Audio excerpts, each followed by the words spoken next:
దేవుడు నాయన ప్రభు నీకేమని తెలుస్తున్నా ఈ రాత్రి ప్రభు మీరు మా అందరితో మాట్లాడి నమ్ముతున్నావు నాయన ప్రభు నమ్ముడిని వాళ్ళైతే నమ్మి ప్రతి వాళ్ళకి సమర్థము సాధ్యము అసాధ్యము కాదు తండ్రి.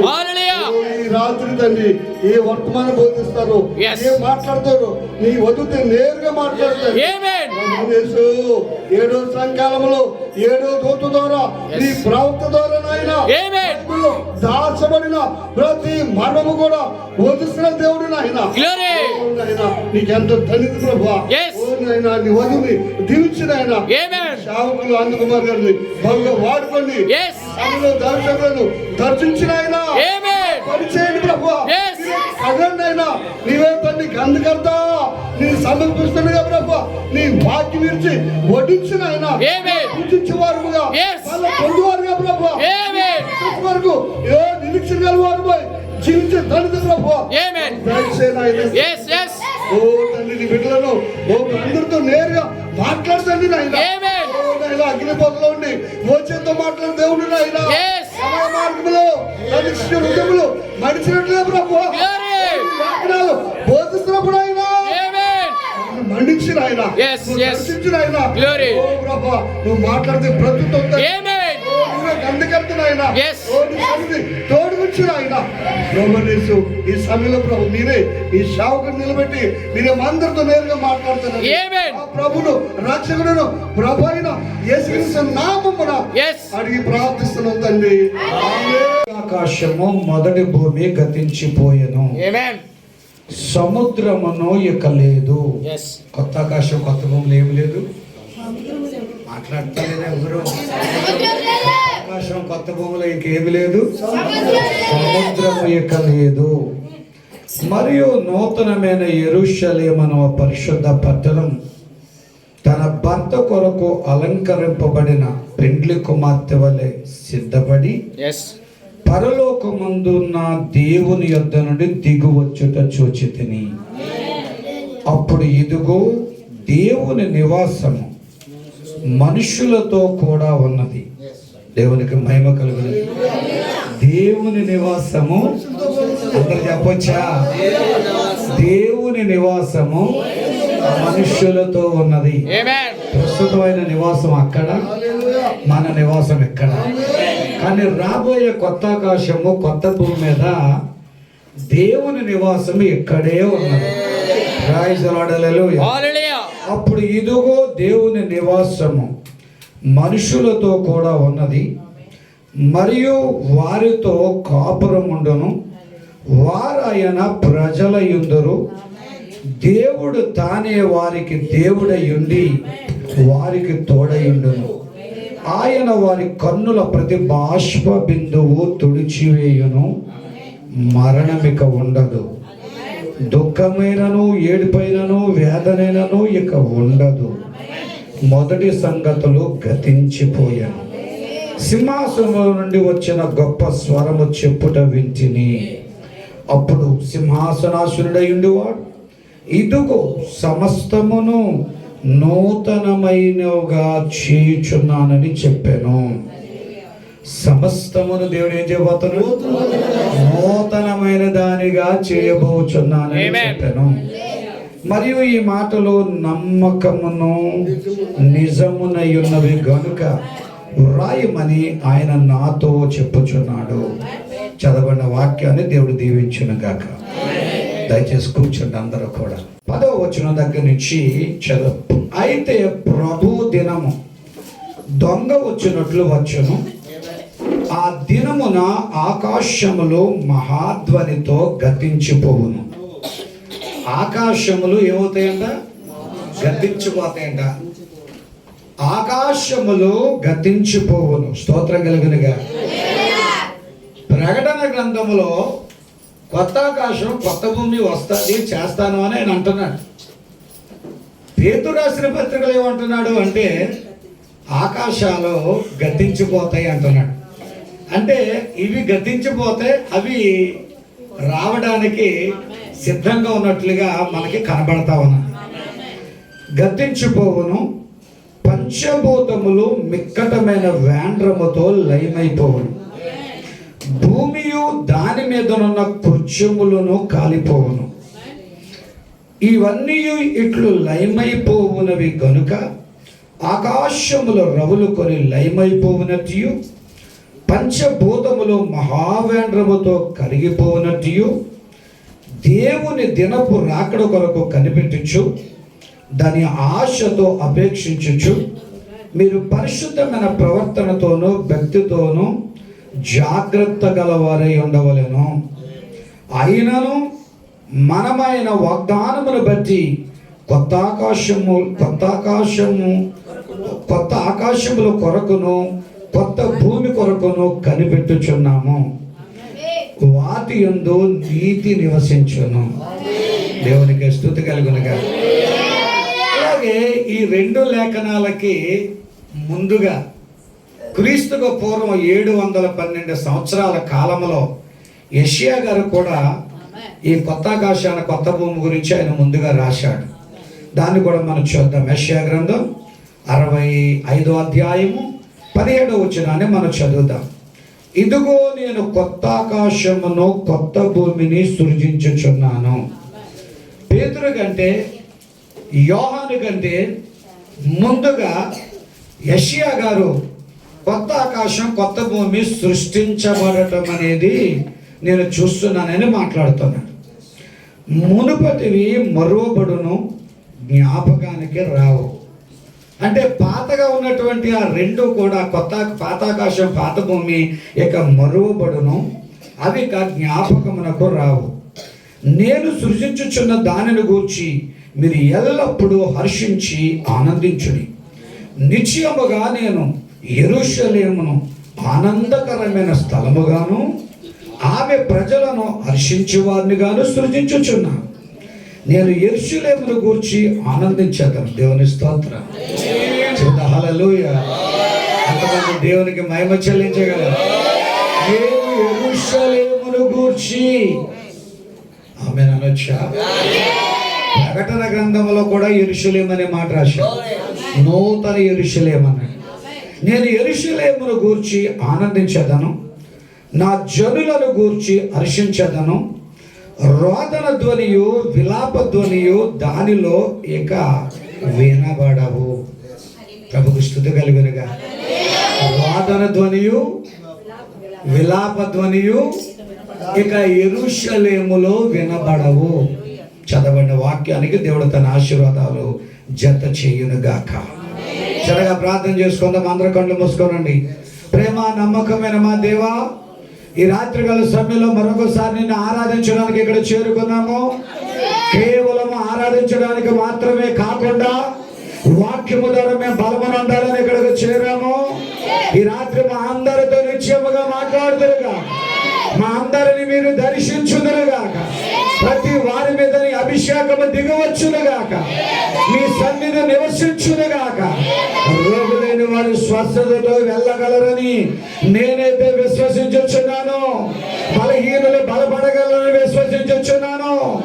అక్కల్లో ఉన్నవారు అక్కలు తీర్చబడగలరని నమ్ముచున్నాను. దూరం నుంచి ప్రయాసతో వచ్చిన మీ బిడ్డలందరూ కూడా ఆనందము తేలగలరని ఆశిస్తున్నాను. ఈ రాత్రి మన అందరినీ దేవుడు దర్శించాలని, వాక్యము ద్వారా మాతో మాట్లాడాలని, మేమందరము సంతోషముతో గృహాలకు వెళ్ళవలెనని మరోసారి మీ సన్నిధిలో మేము ప్రార్థిస్తున్నాం. వచ్చిన దీన సంఘాన్ని పేరు పేరు దీవించు నాయన. మీ దాసులను పేరు పేరు దీవించు నాయన. నీ కుమారుడు ఆనంద్ కుమార్ గారు ఎంతో మంచి మనసుతో ఈ చక్కటి కూటాన్ని ఏర్పాటు చేశాడు ఆయన. ఈ కూటానికి మీరు నాయకత్వం వహించుదురుగాక, మీరే అధ్యక్షులుగా ఉందరుగాక. మానవ నాయకత్వం నశించి పరిశుద్ధాత్ముడే నాయకుడగునుగాక. మీ తోడుంచండి, మీ దీవెనుంచండి. మరోసారి ప్రభు మీరే రంగం మీదకి వచ్చి మా అందరితో మాట్లాడి మహిమ తెలుసుకోమని యేసుక్రీస్తుని మీ నామముని ప్రార్థన అడుగుచున్నాము. హల్లెలూయా. Praise the Lord. హల్లెలూయా. ప్రియమైనటువంటి దేవుని పిల్లలారా, వచ్చేసారా? చదువుకోండి అమ్మ, చదువుకోండి, కొంచెం ముందు చదువుకోండి. కొంచెం ముందుకు రండి, ముందుకు రావడానికి ప్రయత్నించండి, వెనకాల కాకుండా కొంచెం ముందుకు రావడానికి ప్రయత్నం చేయండి. ఓకే, అందరూ చదువుకుంటే కొంచెం మన అందరూ కూడా ముందుకు వెళ్దాం. సంతోషం. అంతా ఈ పక్కకు వచ్చేయండి, ఇలా కూర్చోండి. తల్లి కొంచెం ముందుకు జరగమ్మా. అమ్మాయి అరుస్తుంది, పాప కొంచెం ముందుకురా, చాలా ముందుకురా, బాగా కొంచెం మీరు కూడా ముందు జరగాలి. సిస్టర్ మీరు కూడా ముందు జరగాలి, ఓకేనా? ప్రభు యొక్క మహాకృపను బట్టి మీ మధ్యకి ఇలాగ రావటం నాకు చాలా సంతోషాన్ని ఇచ్చింది. సోదరుడు ఆనంద్ కుమార్ గారు ప్రేమతో మరి పిలవటం, మీ మధ్యకి మేము రావటం అనేది మరి మాకు చాలా ఆనందాన్ని ఇచ్చింది. నిశ్చయముగా ఇక్కడికి చాలా మంది దేవుని బిడ్డలు, స్థానికంగా ఉన్నవాళ్ళు, అలాగే దూర ప్రాంతం నుంచి సంఘ బిడ్డలు, దేవుని సేవకులు కూడా ఇక్కడికి రావటం నిజంగా మనకి సంతోషమై ఉన్నది. నిశ్చయముగా ఈ మధ్యన మన మధ్యలో దేవుడు ఉన్నాడని నేనైతే నమ్ముతున్నాను. నమ్మే వాళ్ళందరూ ఆమేన్ అనగలరా? హల్లెలూయా. వాస్తవానికి మనం ఏదో ఇక్కడ సంబరం కోసం, సంతోషం కోసం ఇక్కడికి రాలేదు. దేవుని యొక్క వాక్యమును పొందుకోవాలని వచ్చాం. చెబుదా హల్లెలూయా. వచ్చే పాస్టర్ గారు ఎలా ప్రసంగం చేస్తారు, ఆయనకి 100 మార్కులు వేద్దామా, 40 మార్కులు వేద్దామా, 30 మార్కులు వేద్దామా అనే ఉద్దేశంతో మనం రాలేదు. లేకపోతే ఆయన ప్రసంగం మిగిలిన వాళ్ళు ప్రసంగాల కంటే చాలా బాగా చేస్తున్నాడా, లేకపోతే సాదాగా చేస్తున్నాడా అనే దాని గురించి అస్సలు మనం ఇక్కడికి రాలేదు. మనము తప్పనిసరిగా వాక్యాన్ని పొందుకోవడానికే వచ్చాము. ప్రభుకి స్తోత్రం కలిగింది. అందరూ ఉత్సాహంగా వాళ్ళు ఆమె చెప్పడం హల్లెలూయా అన్నారు కదా. అందరూ ఉత్సాహంగా ఉన్నారా? హల్లెలూయా. అందరూ వినగొడుచున్నారా? దేవుడు మీ అందరినీ దర్శించును గాక. కాబట్టి ఏదో మనం మార్కుల కోసం అనేది కాకుండా ఏదో మనం ఒకటి తెలుసుకుని పొందుకుని వెళ్ళాలని చెప్పేసి మనం ఇక్కడికి చేరుకున్నాము. సర్వసాధారణంగా ఒక కాలేజీకి వెళ్ళే అబ్బాయి కానీ, కాలేజీకి వెళ్ళే అమ్మాయి కానీ, ఒక స్కూల్కి వెళ్ళే చిన్న బిడ్డలు కానీ, వారు ఎందుకంటే రోజు ఏదో ఒక లెసన్, పాఠం నేర్చుకోవడానికి వారు వెళ్తూ ఉంటుంటారు. వారు లెసన్ నేర్చుకుంటారు, అది బాగా చదువుకుంటారు. ఎగ్జామ్లో వారు నిజంగా విజయాన్ని పొందుతూ ఉంటారు. ఈరోజు కూడా మన వాక్యాన్ని పొందుకోవడానికి ఇక్కడికి వచ్చాం. అదేదో మామూలు ఒక పుస్తకాలు, మనుషులు రాసిన పుస్తకాలు, కానీ ఇది మాత్రం అది కాదు. ఇది జీవ గ్రంథమై ఉన్నది. ఇది మన జీవితానికి పాఠాలు నేర్పేదై ఉన్నది. ఇది జీవ గ్రంథము కనుక ఇది మన జీవిత పాఠాలు. ఇవి ఇదే పాఠాలు, ఇవి జీవిత పాఠాలు కనుక సేవకులు వారి సంఘాల్లో చక్కగా వారు మంచిగా తలాంతుతో దేవుడిచ్చిన దాంతో వారు బోధించే దైవజనులై ఉన్నారు. వారితో పాటు వారి ఇక్కడ ఉండటం మనకు నిజంగా సంతోషం. ఈ రాత్రి మనం మరొక కోణంలో ఈ లేఖనాన్ని మనం చూద్దాం. దేవుడు ఈ కాలానికి పంపించిన దైవజనుడు ద్వారా మనకు ఒక మంచి వర్తమానం ఇవ్వడం జరిగింది. ఈ వర్తమానాన్ని సుమారుగా దేవుని ప్రవక్త విలియం బ్రన్హామ్ గారు 1964 8వ నెల 2వ తారీఖున ఈ వర్తమానాన్ని ఆయన బోధించారు. ఈ వర్తమానం యొక్క పేరుని ఆయన ఈ విధంగా నామకరణం చేశారు: పరలోక పెండ్లి కుమారుడు మరియు భూలోక పెండ్లి కుమార్తె యొక్క భవిష్యత్తు గృహము. ఇప్పుడు అందరూ అనగలుగుతారా? ఆమెను కాదు, అందరూ ప్రసంగం చెప్పగలుగుతారా? పరలోక పెండ్లి కుమారుడు మరియు భూలోక పెండ్లి కుమార్తె యొక్క భవిష్యత్తు గృహము. ఎంత పొడిగైతే ఎవరు చెప్తారండి? ఏదో చిన్న మాట చెప్పాలి కదా, మీరు ఎంత పొడిగైతే ఎక్కడ చెప్తారంటే నేనేం చేయను, ఆయన చెప్పాడు. ప్రవక్త మాట్లాడాడు కాబట్టి మనం అదే మాట్లాడుకోవాలి. ఇప్పుడు చెప్పండి, పరలోక పెండ్లి కుమారుడు మరియు భూలోక పెండ్లి కుమార్తె భవిష్యత్తు గృహము. 3 మాటలు: పరలోక పెండ్లి కుమారుడు మరియు భూలోక పెండ్లి కుమార్తె వారిద్దరి యొక్క భవిష్యత్తు గృహం. దేవునికి స్తుతి కలుగునుగా. ప్రియమైన దేవుని పిల్లలారా, మన అందరికీ కూడా చాలా గృహాలు ఉన్నాయి. మన స్తోమతలు బట్టి మన అందరూ కూడా గృహాలు కట్టుకుంటున్నాం. ఒకడు 5 లక్షలతో గృహం కడతాడు, ఒకడు 10 లక్షలతో గృహం కడతాడు, ఒకడు 1 కోటి రూపాయలతో గృహం కడతాడు. ఒకడు వారి స్థాయిని బట్టి వారి గృహాలు కడతా ఉంటుంటారు. అయితే ఈ రోజున ఈ గృహాలన్నీ కూడా కట్టబడిన తర్వాత ఇవి ఇలాగే ఉంటాయంటే కొరింథీయులకు రాసిన పత్రిక 5వ అధ్యాయంలో ఇవి శిథిలమైపోతాయని రాస్తాడు. భూమి మీద ఈ గుడారములు శిథిలమగును. ఇవి ఏమీ కూడా ఉండేది వరకు పూర్వకాలంలో రాజులు కట్టిన భవంతులు, రాజులు కట్టిన అంతఃపురాలు ఈ రోజు లేకుండా పోయాయి. ఏ భవంతు కూడా ఈ రోజు లేకుండా పోయింది. ఎక్కడన్నా చూద్దారంటే కొన్ని ఆనవాళ్ళు, ఏదో శిథిలమైపోయిన ఆనవాళ్ళు తప్పించి ఏ భవంతులు, ఏ అంతఃపురాలు కనబడతలేదు. అయితే దేవుని యొక్క లేఖనంలో రాయబడుతూ ఉన్నది, నీ కోసం నా కోసం దేవుడు ఒక భవిష్యత్తు గృహాన్ని కట్టబోతున్నాడు. భవిష్యత్తులో నీకు నాకు కూడా ఒక గృహాన్ని ఇవ్వబోతున్నాడు. ఆయన నమ్ముకున్న నీ కోసం, ఆయన విశ్వసించిన నీ కోసం, ఆయన నమ్మకం పెట్టుకున్న నీ కోసం. కొంచెం వినబడకుండా వినబడిందో ఆమె చెప్పగలుగుతారా? హల్లెలూయా. సినిమాలు మానుకొని, సరదాలు మానుకొని, అక్రమాలు అన్యాయాలు మానుకొని, చెడు పనులు మానుకొని యేసుక్రీస్తు యందు విశ్వాసం ఉంచిన నీ కోసం, నా కోసం ప్రభువు యేసుక్రీస్తు ఒక భవిష్యత్తులో ఒక గృహాన్ని నీ కోసం ఇవ్వబోతున్నాడు. హల్లెలూయా. యోహాను సువార్త 14వ అధ్యాయంలో మనం ఒక లేఖన భాగాన్ని మనం చూడగలుగుతాం. ఎవరైనా చదువుతారా? యోహాను సువార్త 14వ అధ్యాయంలో ఒక లేఖన భాగాన్ని మనం చూడగలుగుతా ఉన్నాం.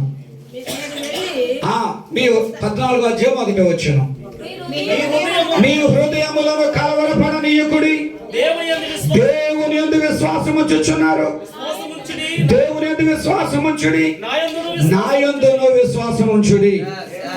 చదవండి ఆయన బ్రదర్, చదవండి. నా తండ్రి అంట అనేక నివాసములు కలవు, లేని ఎడల మీతో నేను చెప్పేదను, మీకు స్థలమును సిద్ధపరచడానికి వెళ్ళుచున్నాను. Praise the Lord. హల్లెలూయా. యేసుక్రీస్తు ప్రభువు నీకు నాకు కూడా ఆయన స్థలాన్ని సిద్ధం చేయడానికి వెళ్తున్నాడు. ఆయన భూమి మీద ఉన్నదప్పుడే ఆయన మనకు ఒక ప్రామిస్ చేశాడు. ఏమిటి అద్భుతమైన ప్రామిస్ అంటే, మీకు నేను స్థలమును సిద్ధము చేయడానికి వెళ్ళుచున్నాను. మీకు ఒక స్థలాన్ని, ఒక రాజ సౌధవాన్ని, ఒక గృహాన్ని మీకు నేను సిద్ధం చేయడానికి వెళ్ళుచున్నానని ఆల్రెడీ భూమి మీద ఉన్నదప్పుడే మనకు ఒక ప్రామిస్ ఇచ్చాడు ఆయన. Praise the Lord. హల్లెలూయా. ఇప్పుడు ప్రకటన గ్రంథంలో కూడా ఆయన ఏం మాట్లాడుతున్నాడంటే, ఆయన ఏం తెలియజేస్తున్నాడు అంటే, మీకును నాకును కూడా భవిష్యత్తులో ఒక అద్భుతమైన గృహాన్ని ఏర్పాటు చేస్తున్నాడు. ఎన్ని లక్షలు పెట్టి కట్టినా, ఎన్ని కోట్ల రూపాయలు పెట్టి కట్టినా ఈ గృహాలన్నీ కూడా ఒక రోజున శిథిలమైపోతా ఉన్నాయి. అన్నీ కూడా నశించిపోతా ఉన్నాయి. కానీ నశించిపోలేని గృహము నీ కోసం, నా కోసము ప్రభువైన యేసుక్రీస్తు ఆల్రెడీ నీ కోసం, నా కోసం అక్కడ రెడీ చేస్తూ ఉన్నాడు. ఆయన సిద్ధము చేస్తూ ఉన్నాడు. అందుకే ఆ భవిష్యత్తు గృహాన్ని నీకు నాకు చూపించాలనే ఉద్దేశంతోనే ఈ చిన్న ప్రసంగాన్ని నేను ఎన్నుకోవటం అనేది నేను నిశ్చయముగా చూస్తూ ఉన్నాను. వాస్తవానికి ఈ ముగ్గురు కూడా ఒకే దాని గురించి ప్రవచిస్తూ ఉన్నారు. యోహాను గారు ప్రవచించిన, అలాగే పేతురు గారు ప్రవచించిన, యెషయా గారు ప్రవచించిన ఈ ముగ్గురు కూడా ఒకదాని గురించే ప్రవచిస్తున్నారు. ఏమిటి వాళ్ళు ప్రవచించేది? అదిగో నేను కొత్త ఆకాశాన్ని, కొత్త భూమిని చూస్తున్నాను. చెబుదా హల్లెలూయా. రాబోయే దినములలో వాళ్ళు చెప్పే మాట ఏమిటంటే, యెషయా అదే అంటున్నాడు, అదిగో నేను కొత్త ఆకాశాన్ని, కొత్త భూమిని చూస్తున్నాను అంటున్నాడు. అలాగే పేతురు కూడా అంటున్నాడు, అదిగో కొత్త ఆకాశం, కొత్త భూమిని చూస్తాను అంటున్నాడు. వీళ్ళిద్దరికంటే ముందుగా యెషయా అంటున్నాడు కదా, అదిగో నేను కొత్త ఆకాశమును, కొత్త భూమిని సృజించుచున్నాను, పాతవి ఇక జ్ఞాపకమునకు రావు. ప్రభుకు స్తుతి కలుగును గాక. పాత ఆకాశం, పాత భూమి జ్ఞాపకమునకు రావు. ఒక కొత్త ఆకాశాన్ని, కొత్త భూమిని నేను సృజిస్తున్నాను, నేను తీసుకుని వస్తున్నాను అని ఆయన జ్ఞాపకం చేస్తున్నాడు. ఈ లేఖనాలు 3 కూడా నిశ్చయముగా ప్రవచనం అని ఎంతమంది నమ్ముతూ ఉన్నారు? చెబుదా హల్లెలూయా. ఇది ప్రవచనం నమ్ముతున్నారా? బైబిల్ గ్రంథంలో గతములో ఉన్నాయి ఉన్నవి, ప్రస్తుతానికి జరుగుతున్నాయి ఉన్నవి, రాబో కాలంలో జరిగేవి మనకున్నవి.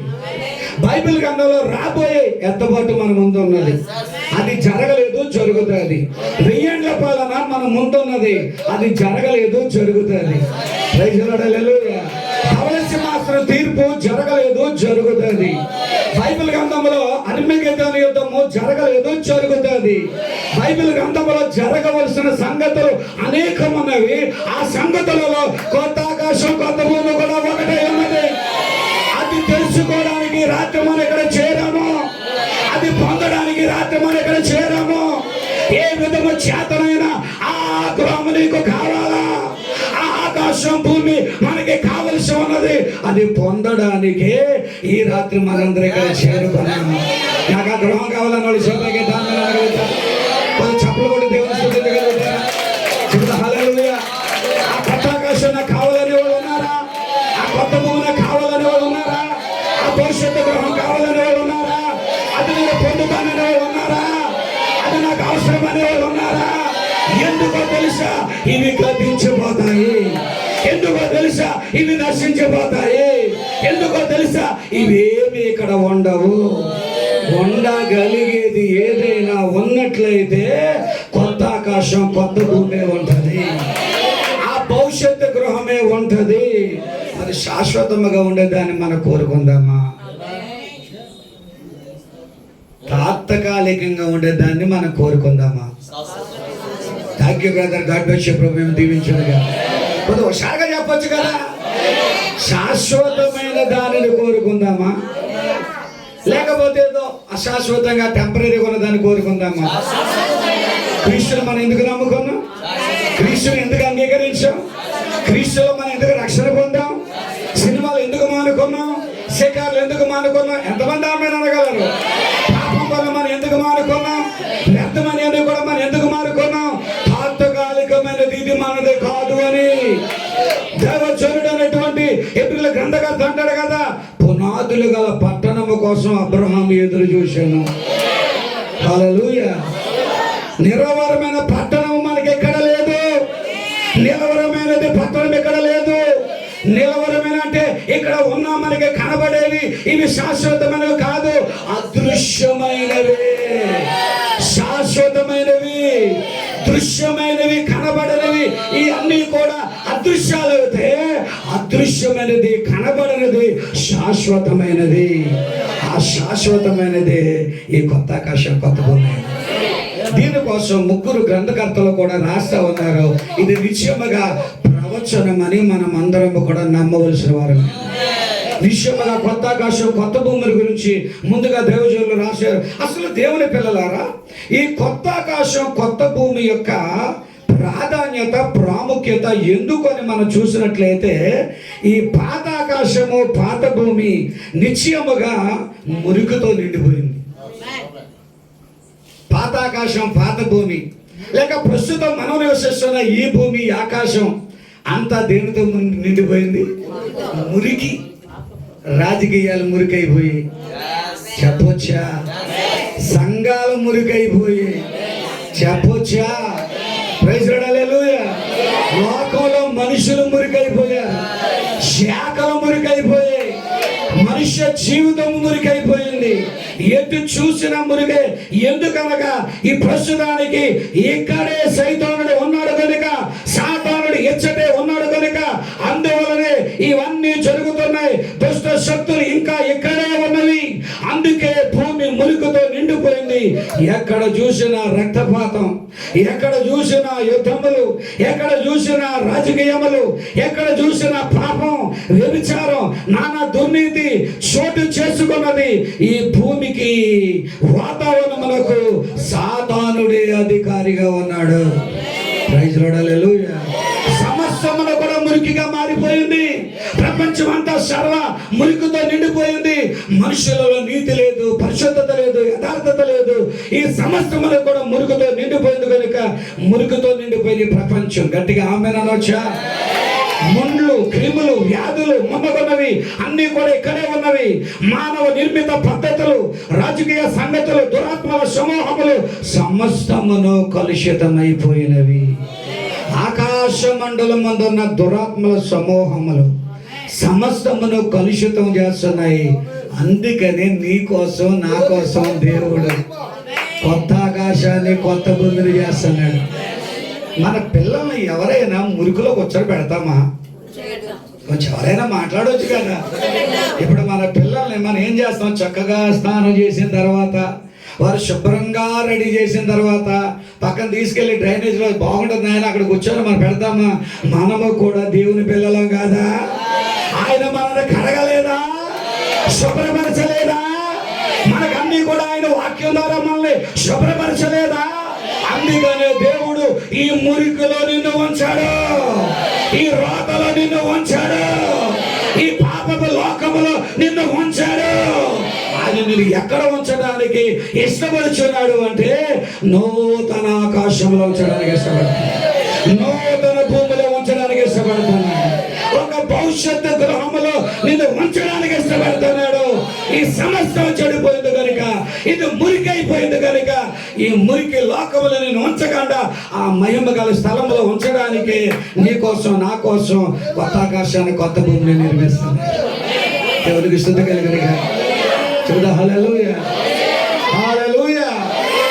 బిల్డింగుల మీద బిల్డింగులు, అపార్ట్మెంట్ల మీద అపార్ట్మెంట్లు. మన ప్రాఫిట్ అంటాడు, బైబిల్ చెబుతుంది ఇది మనకు శాశ్వతం కాదు అని. అయినా సరే మానవుడు కోట్లాది రూపాయలు, పిఠాపురంలో మాకు తెలిసిన ఒక బ్రదరు ఒక బాత్రూమ్కి 15 లక్షలు పెట్టాడు. ఒక్క బాత్రూమ్కి ఎన్ని లక్షలు? 15 లక్షలు. మనకలాంటి వాళ్ళకైతే ఇలాంటి మందిరాలు 4 అందరూ ఆమె అనగలదు. ఒక్క బాత్రూమ్కి ఎన్ని లక్షలు పెట్టాడు? 15 లక్షలు. మరి అందులో ఏం పెట్టాడో మానవుడు మనం చూడడానికి కూడా వెళ్ళలేదు.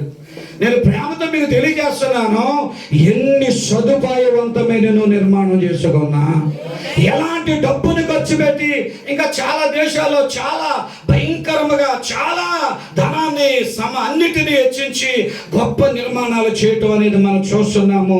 కానీ వాటి అన్నిటినీ మించిపోయిన నిర్మాణం మనకు అచ్చట ఉన్నది. అది ఏ మానవుడు కూడా అది కోల్చలేడు, ఏ వ్యక్తి కూడా దానిని పాడు చేయలేడు.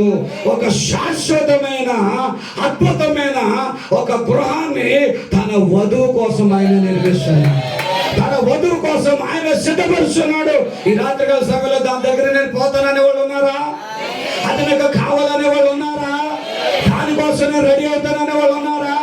టెంపరీ ఉన్న దానికోసం నీ ధనాన్ని ఖర్చు పెట్టవద్దు, నీ ఆశని ఖర్చు పెట్టవద్దు, నీ సమయాన్ని ఖర్చు పెట్టవద్దు. నీవు ఖర్చు పెట్టగలిగినది ఏదైనా ఉన్నట్లయితే ఆ భవిష్యత్తు గృహము కోసమే. నీ కాలాన్ని ఖర్చు పెట్టదే, నీ సమయాన్ని ఖర్చు పెట్టగలిగితే నిజంగా నీ ఎంత ధన్యుడు అవడం. ఎంతమంది దేవుని స్తుతించడానికి ఇష్టపడతారు? చెబుదా హల్లెలూయా. దేవునికి మహిమ కలుగును గాక. కొంచెం ముందుకెళ్తారన్న వాళ్ళు ఆమె అనొచ్చా? ప్రపంచంలో గతంలో 3 ప్రపంచాలు మనం చూడగలుగుతాం. నోవా కాలంలో ఒక ప్రపంచం ఉన్నది, దాన్ని పాత ప్రపంచం అంటాము. ఆ తర్వాత ప్రస్తుతం మనం ఉన్నటువంటి ప్రపంచం. నోవా కాలంలో ఉన్న ప్రపంచం ఏ విధంగా ఉన్నదంటే, యెషయా బైబిల్ గ్రంథంలో ఆదికాండము 6వ వచనం మనం చూస్తే భూలోకం బలాత్కారంతో నిండిపోయిందట. చూడండి 6వ వచనం సార్ చదివినిపించు బ్రదర్. భూలోకము దేవుని సన్నిధిని చెడిపోయి ఉండను, భూలోకము బలాత్కారముతో నిండిపోయి ఉండను. దేవుడు భూలోకమును చూసినప్పుడు అది చెడిపోయి ఉండను. ఇంకా భూమి మీద సమస్త శరీరులు తమ మార్గములను చెరిపి వేసుకున్నది. పాత ప్రపంచం, నోవా కాలంలో ఉన్న ప్రపంచం. సరే, ఆ ప్రపంచం బలాత్కారంతో నిండిపోయింది. సమస్త శరీరులు తమ సొంత మార్గాలతో చెడిపోయి ఉన్నారు. నీతి లేదు, భక్తి లేదు, యథార్థత లేదు. ఆ తరములో నోవాహు కుటుంబము, నోవాహు తప్ప మిగిలిన వాళ్ళందరూ కూడా చెడిన వారైరి, పడిన వారైరి, నీతి లేని వారైరి. స్తుతి కలుగును గాక. కానీ దేవుని ప్రజలారా, నోవా కాలం అలాగున్నది. ఉన్నది. ఆ కాలంలో భయంకర జల ప్రళయంతో ప్రజలందరూ నశించారు. ఆ తర్వాత అయినా ఒకవేళ మంచిగా ఉన్నది అంటే లూకా సువార్త 17వ అధ్యాయంలో మనం చదువుతాం కదా, అక్కడ రాయబడ్డది నోవాహు దినములలో జరిగినట్లును. అక్కడ నుంచి చదువునైనా నోవాహు దినములలో జరిగినట్లును మనుష్య కుమారుని దినములలోనూ జరుగును. ఆ జనులు తినుచు త్రాగుచు పెండ్లాడుచు పెండ్లికి ఇయ్యబడుచు ఉండిరి. లోతు దినములో జరిగినట్లుగా మనుష్య కుమారుని దినములో కూడా జరుగును. జనులు తినుచు త్రాగుచు పెండ్లాడుచు ఉండిరి. గట్టిగా ఆమేన్ అనగలరా? ఇప్పుడు మనుష్య కుమారుడు ప్రత్యక్షమయ్యే ఈ దినాలలో కూడా, ఈ కాలంలో కూడా ప్రజలు నోవా కాలంలో వారిలాగే మారిపోయారు. ప్రార్థన గురించిన ఆలోచన ఎవరికైనా కనబడుతుందా? మందిరానికి క్రమంగా పోతారనే ఆలోచన ఎవరికైనా చూడగలుగుతున్నామా? ఎవరైనా పరిశుద్ధుల గురించి ఆలోచించగలుగుతున్నామా?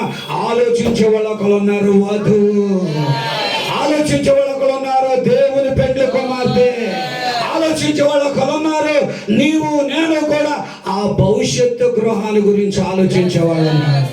ప్రభుకు స్తుతి కలుగును గాక. కానీ ఏం జరుగుతుంది? నోవా కాలంలో ప్రపంచం చెడిపోయింది. ప్రస్తుతం మన కాలం వలన ప్రపంచం చెడిపోయింది. కానీ రాబోయే ప్రపంచం ఒకటి ఉన్నది. అదే కొత్త ఆకాశం కొత్త భూమి. స్తోత్రాలు హల్లెలూయా. మొదటి ప్రపంచం నోవా కాలంలో చెడిపోయింది. ప్రస్తుతం మనం ఉన్న కాలంలో ఈ ప్రపంచం సమస్యలు కూడా చెడిపోయింది. కానీ రాబోయే కాలంలో ఉన్న ప్రపంచం ఉన్నదే అది చెడని ప్రపంచం అయి ఉన్నది. అది పరిశుద్ధమైన ప్రపంచం అయి ఉన్నది. ఆ ప్రపంచంలో నిన్ను నన్ను కూడా దేవుడు ఉంచాలనేది ఆయన నిజమైనటువంటి ఉద్దేశం అయి ఉన్నది.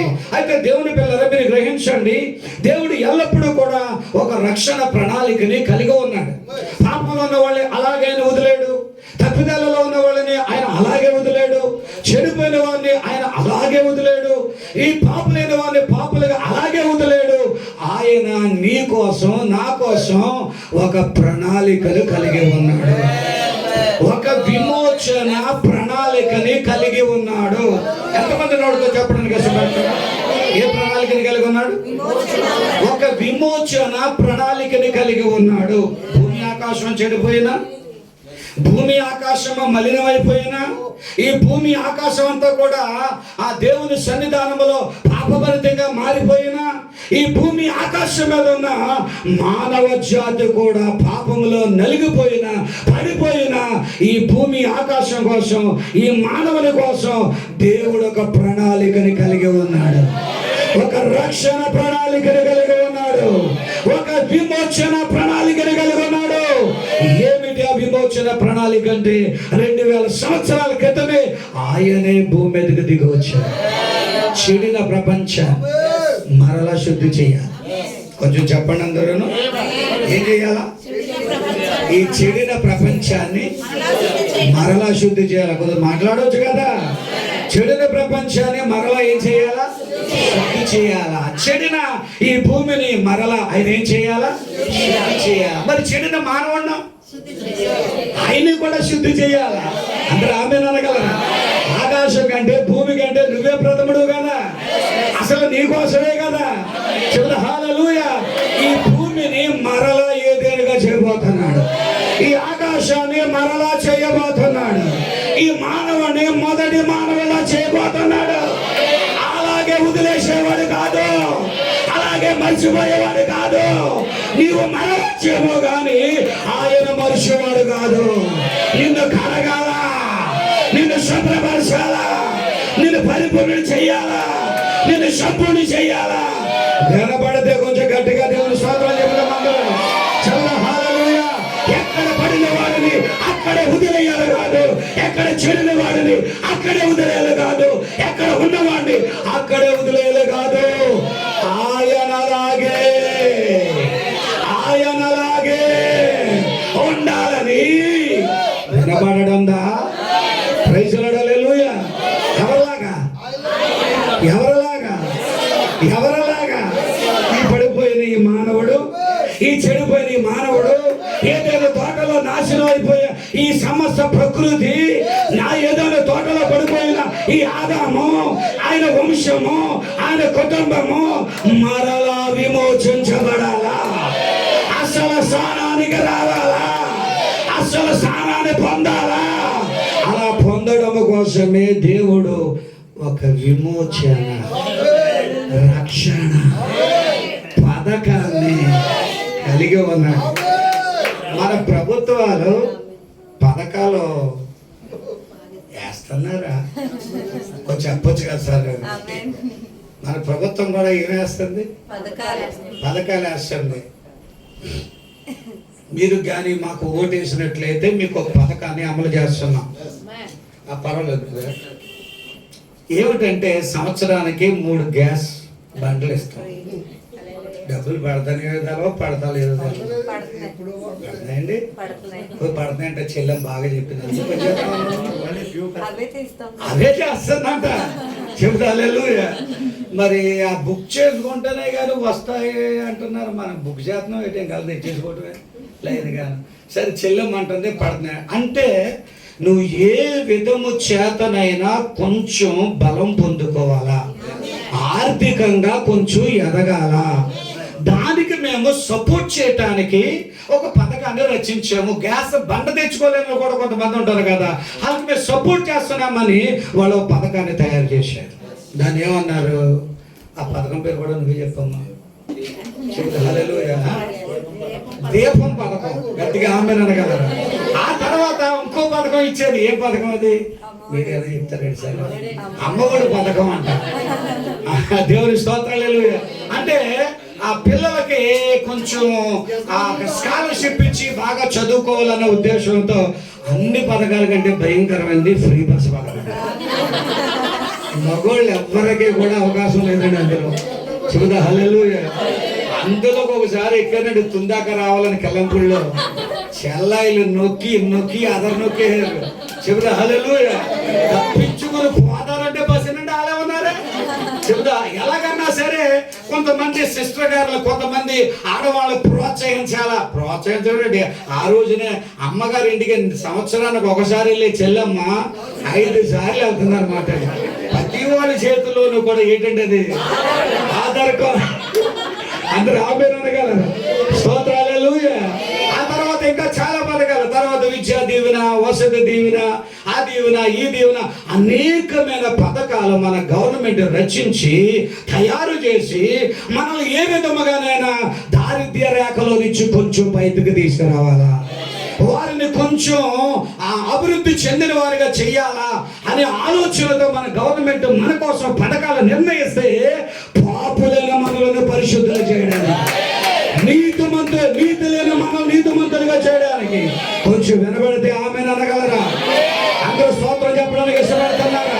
నీ పాపముల నుంచి విడుదల పొందాలా, నీ చెడిపోయిన బతుకుల నుంచి విడుదల పొందాలా, నీ పాప స్థితి నుంచి విడుదల పొందాలా, ఏదేదిలో ఉన్న ఆ గొప్ప సౌఖ్యాన్ని మరలా నువ్వు పొందుకోవాలా. అసలు ఏదానిలో వెళ్ళాలా, అసలు మహిమలోకి వెళ్ళాలా, అసలు సంతోషాన్ని నువ్వు పొందుకోవాలా. ఆ అసలు ఏదేను మరలా నువ్వు స్వతంత్రించుకోవాలని దేవుడే ఒక విమోచన పథకాన్ని రెడీ చేశాడు. ప్రభుకే స్తుతి కలుగును గాక. ఏ పథకం ఉండేది? విమోచన పథకం. నీకు నాకు పాప ప్రాయశ్చిత్తం జరగాల, నీకు నాకు విడుదల జరగాల, నీతో పాటుగా పడిపోయిన ఆదామవులతో పాటుగా ఈ సృష్టికి కూడా విడుదల జరగాల, ఆకాశానికి భూమికి విడుదల జరగాల, నీకు విడుదల జరగాల, నీ వంశానికి విడుదల జరగాల, నీ కుటుంబానికి విడుదల జరగాల. ఆదాము దగ్గర నుంచి ఈ రోజు వరకు ఉన్న వాళ్ళు విడిపించబడాలా. అందుకే దేవుడు ఒక పథకాన్ని రచించాడు, తయారు చేశాడు. ఏమిటి ఆ పథకం అంటే రక్షణ పథకం. ఆయనే స్వతహాగా భూమి మీదకి వచ్చాడు, మన కోసం సువార్తను బోధించాడు. కొంచెం ఆమెను అనొచ్చు. మన కోసం లేఖనాలను బోధించాడు, మనలను స్వసపరిచాడు, మనలను విమోచించాడు. 18 ఏళ్ళ నడువంగిపోయిన సహోదరిని లేవనెత్తాడు. 38 ఏళ్ళ కోనే దగ్గర ఉన్న వ్యక్తిని బాగు చేశాడు. దెయ్యాలు పట్టిన వారికి విడుదల ఇచ్చాడు. ప్రపంచానికి శాంతినిచ్చాడు, ప్రపంచానికి నెమ్మదినిచ్చాడు, ఆదరణనిచ్చాడు.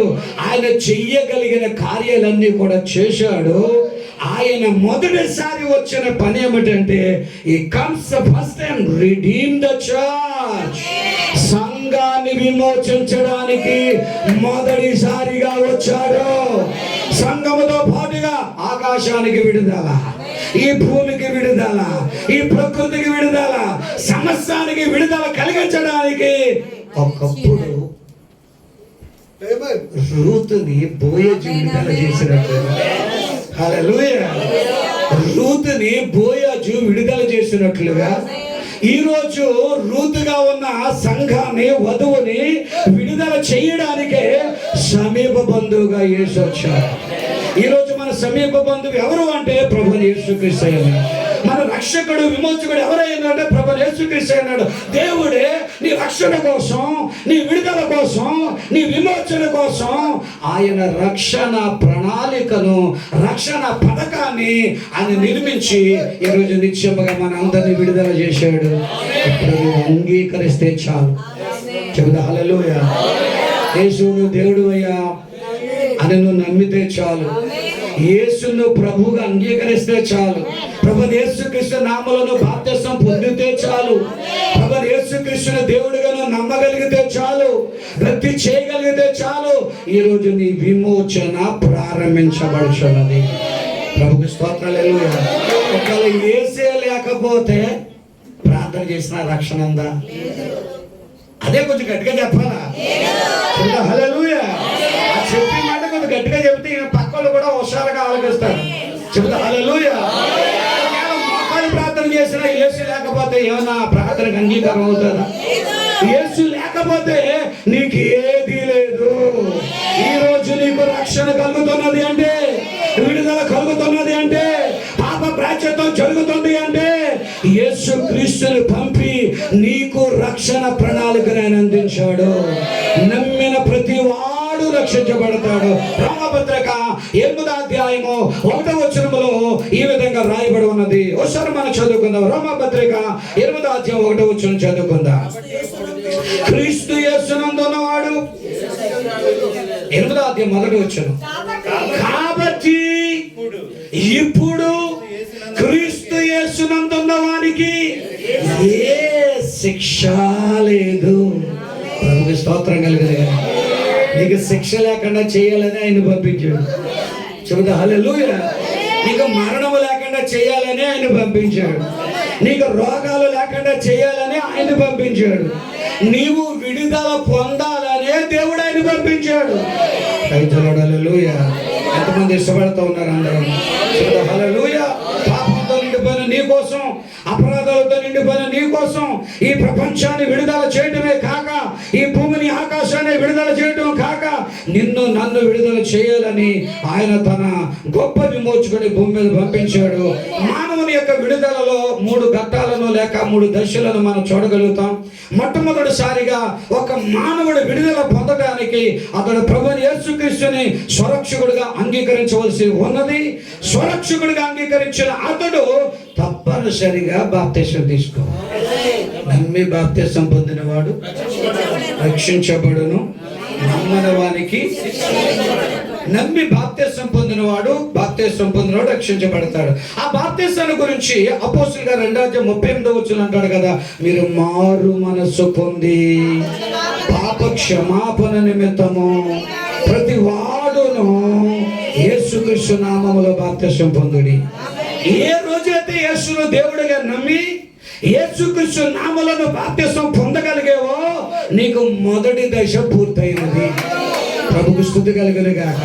అంటే నువ్వు విమోచించబడటములో మొదటి దశ పూర్తయినది. రెండవది, అక్కడే ఉండిపోకుండా యేసుక్రీస్తు నామములో బాప్తిసం పొంది యేసుని విశ్వాసం వచ్చిన నీవు ఎఫెసీ రాసిన పత్రిక 5వ అధ్యాయము 25వ వచనం ప్రకారముగా నిత్యము ప్రతి ఆదివారం ప్రతిరోజు ప్రభు అయిన యేసుక్రీస్తు వాక్యము చేత కడగబడగలగాలి. ఎఫెసీ 5:25 చదువుతాను బ్రదర్. ఎఫెసీ 5:25లో ఈ విధంగా రాయబడింది, పురుషులారా మీరును మీ భార్యలను ప్రేమించుడి, అటువలే క్రీస్తు కూడా సంఘాన్ని ప్రేమించి అది కలంకమైనను ముడతైనను అట్టిది మరి ఏదైనా లేకుండా పరిశుద్ధమైనది గాను నిర్దోషమైనది గాను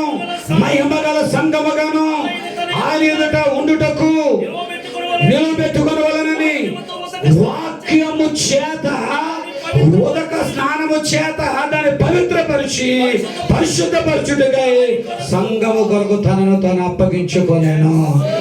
బాప్తిసం పొందిన మనకి మొదటి దశ, విశ్వసించిన మనకి మొదటి దశ, మొదటి ఘట్టము. రెండవదిగా మన పాపములు కడగబడ్డానికి, శుద్ధీకరించబడ్డానికి నిశ్చయముగా దేవుడు మనకి శుద్ధీకరణ పొందుకోవడానికి వాక్యాన్ని ఇచ్చాడు. నిన్ను కడిగేది వాక్యమేనా? ఈ వాక్యము నా పాదములకు దీపమును, నా త్రోవలకు. మనుష్యుడు రొట్టె వలన మాత్రము కాదు గాని దేవుని నోట నుంచి వచ్చే ప్రతి మాట వలన. ఈ యాజక సమూహం ప్రతి ఆదివారం ఎందుకు రాత్రి పగలు కష్టపడి వాక్యాన్ని పోగు చేసుకుని, లేఖనాలు పోగు చేసుకుని, రాత్రంతా కన్నీటితో ప్రార్థన చేసి ఎందుకు వారు నీకు వాక్యాన్ని బోధిస్తున్నారు అంటే నీ అంతరంగము కడగబడాలి, నీ హృదయము శుద్ధి చేయబడాలి, నీ లోపల దాగున్న ప్రతి పాపము వెడగొట్టబడాలి. ఎందుకనగా వాక్యమే నిన్ను శుద్ధి చేస్తుంది, వాక్యమే నిన్ను పవిత్రీకరిస్తుంది, వాక్యమే నిన్ను కడిగేస్తుంది. ఏ రోజైతే వాక్యము బయలు వెళ్ళిందో ఆ రోజే నీకు కడగబడతావు, ఆ రోజే నువ్వు శుద్ధి చేయబడతావు. అవసరమేనా వాక్యం? అవసరమేనా? కడగబడాలనే వాళ్ళకి వాక్యం అవసరమేనా? నేను కడగబడాలనే వాళ్ళు వాక్యము కావాలా? కొంతమంది ఈ రోజు పాస్టర్ గారు విమర్శించి నా కోసమే మాట్లాడుతున్నాడు. ఏంటమ్మా నీ మీద పగ? ఆయనకి నీ మీద ఏంటి పగ? దశంభాగం కడుతున్నావు, కానుకలు ఎత్తున్నావు, పాస్టర్ గారు సంవత్సరానికి ఒకసారి 2 జతల బట్టలు కొంటున్నావు, అమ్మగారు కూడా మంచిగా సాయపడుతున్నావు, నెలకో 2 నెలలకు ఇంటికి తీసుకెళ్లి భోజనం పెడుతున్నావు. నీ మీద ఎందుకు వ్యతిరేకంగా బోధ చేస్తాడు? నిన్ను శుద్ధీకరించాలి, నిన్ను కడగాల, నిన్ను పవిత్రపరచాలి. యేసుక్రీస్తు అన్నాడు, నేను పరిపూర్ణుడు కనుక మీరు పరిపూర్ణంగా ఉంటారన్నాడు ఆయన. నిన్ను పరిపూర్ణుడు చెయ్యాలా? నేను పరిశుద్ధుడు కనుక నేను కూడా పరిశుద్ధులుగా ఉండాలా? అంటే మీరు పరిశుద్ధులు అవ్వాలా? అలా పరిశుద్ధులు అవ్వాలంటే వాక్యమే కడగగలదు, వాక్యమే శుభ్రపరచగలదు. ఈ గడియకు దేవుడు తన ప్రవక్త ద్వారా పంపిన వర్తమానము ద్వారా నువ్వు శుద్ధీకరించబడుతున్నావు. మొదటగా నీతీకరించబడ్డావు, నువ్వు శుద్ధీకరించబడుతున్నావు. ఏ రోజైతే నువ్వు కడగబడి శుద్ధి చేయబడ్డావో దేవుడు నీకు ఆలస్యము చేయడు. ఆ మరుసటి రోజే నీకు అగ్ని బాప్తిసం చేస్తాడు. చెప్పలు కొట్టవచ్చు అందరు గట్టిగా. హల్లెలూయా, స్తోత్రం చెప్పొచ్చు అందరూ. ఏ రోజైతే నువ్వు కడగబడి శుద్ధి చేయబడ్డావో ఆ రోజునే అద్భుతముగా యేసుక్రీస్తు ప్రభువారు అగ్ని బాప్తిసాన్ని ఇవ్వబోతున్నాడు. అగ్ని బాప్తిసం పొందిన నీవు ఇప్పుడు మామూలు వ్యక్తి కాదు, విమోచన పొందినవాడు. చెప్పొచ్చా? అగ్ని బాప్తిసం పొందిన నీవు ఇప్పుడు ఏం చేయబడ్డావు? విమోచన పొందినవాడు అయ్యో. ఎందుకోసారి పండగ దినాన 120 మంది కూడా వారు బాప్తిసం పొందారు. రెండవదిగా వారు యేసుక్రీస్తుతో పాటు కూడా 3.5 సంవత్సరాలు వారు కడగబడ్డారు. ఇక అద్భుతంగా పెంతుకొస్తేనే పండగ దినాన్న వారందరూ మేడగదిలో కనిపెడుతుండగా వారందరి మీదకి పరిశుద్ధాత్ముడు దిగవచ్చు. ఇప్పుడు వారు నిజముగా విమోచించబడినవాడు. ఎంతమంది ఆమె చెప్పగలరు? హల్లెలూయా. ఇశ్రాయేలు ప్రజలు ఐగుప్తు దేశంలో ఉన్నంత కాలం వరకు విడుదల లేదు. వారు మోషే వర్తమానం విన్న తర్వాత వారు మొట్టమొదటిసారిగా ఐగుప్తులో నుంచి బయటకు వచ్చారు. అంత మాత్రమే కాదు, వారు ఐగుప్తులో నుంచి బయటకు వచ్చాక ఈ యొక్క అరణ్యములో వాళ్ళు ప్రయాణం చేసుకుంటూ వచ్చారు. ఆ అరణ్యములోనే వారు ఆ అగ్ని స్తంభం కింద, ఆ మేఘ స్తంభం కింద, ఆ నిబంధన మందస్సము దగ్గర, ఆ మోషే వర్తమానం దగ్గర వారు కడగబడిన వారు అయ్యారు. ఒక రోజున వారు వాగ్దాన దేశంలో ప్రవేశించారు. మొదటేమో బయటకు వచ్చారు, రెండవదేమో అరణ్యములో ప్రయాణం చేశారు, మూడవదేమో వారు కనాను దేశంలో అడుగుపెట్టారు. అదే వారి యొక్క పరిపూర్ణ విమోచన. ఈరోజు నీకు నాకు కూడా విమోచన. యేసుక్రీస్తు ప్రభువారు విశ్వసించిన నీవు, ప్రభు యేసుక్రీస్తులో బాప్తిసం పొందిన నీవు మొదటి మెట్టులోనికి నువ్వు వచ్చావు. రెండవదిగా వాక్యం చేత కడగబడిన నీవు రెండవ మెట్టులోకి వచ్చావు. మూడవది అగ్ని బాప్తిసం పొందిన నీవు పూర్తిగా విమోచించబడి ఉన్నావు. అగ్ని బాప్తిస్మమే నీకు విమోచన. చెప్పలేదా యేసు? అపోస్తలుల కార్యాలు 1:8 ఆయన అనలేదా?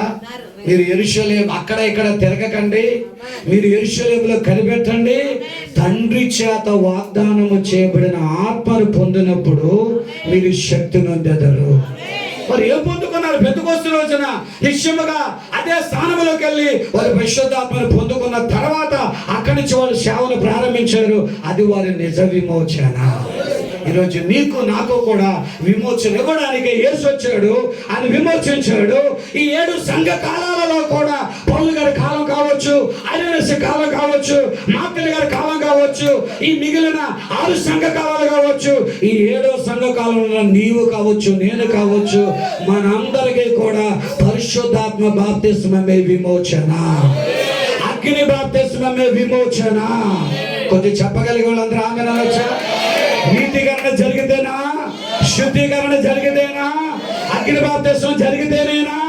అగ్ని బాప్తిస్మమే నీకు విడుదల, అగ్ని బాప్తిస్మమే నీకు సంపూర్ణత, అగ్ని బాప్తిస్మమే నీకు కావలసినది.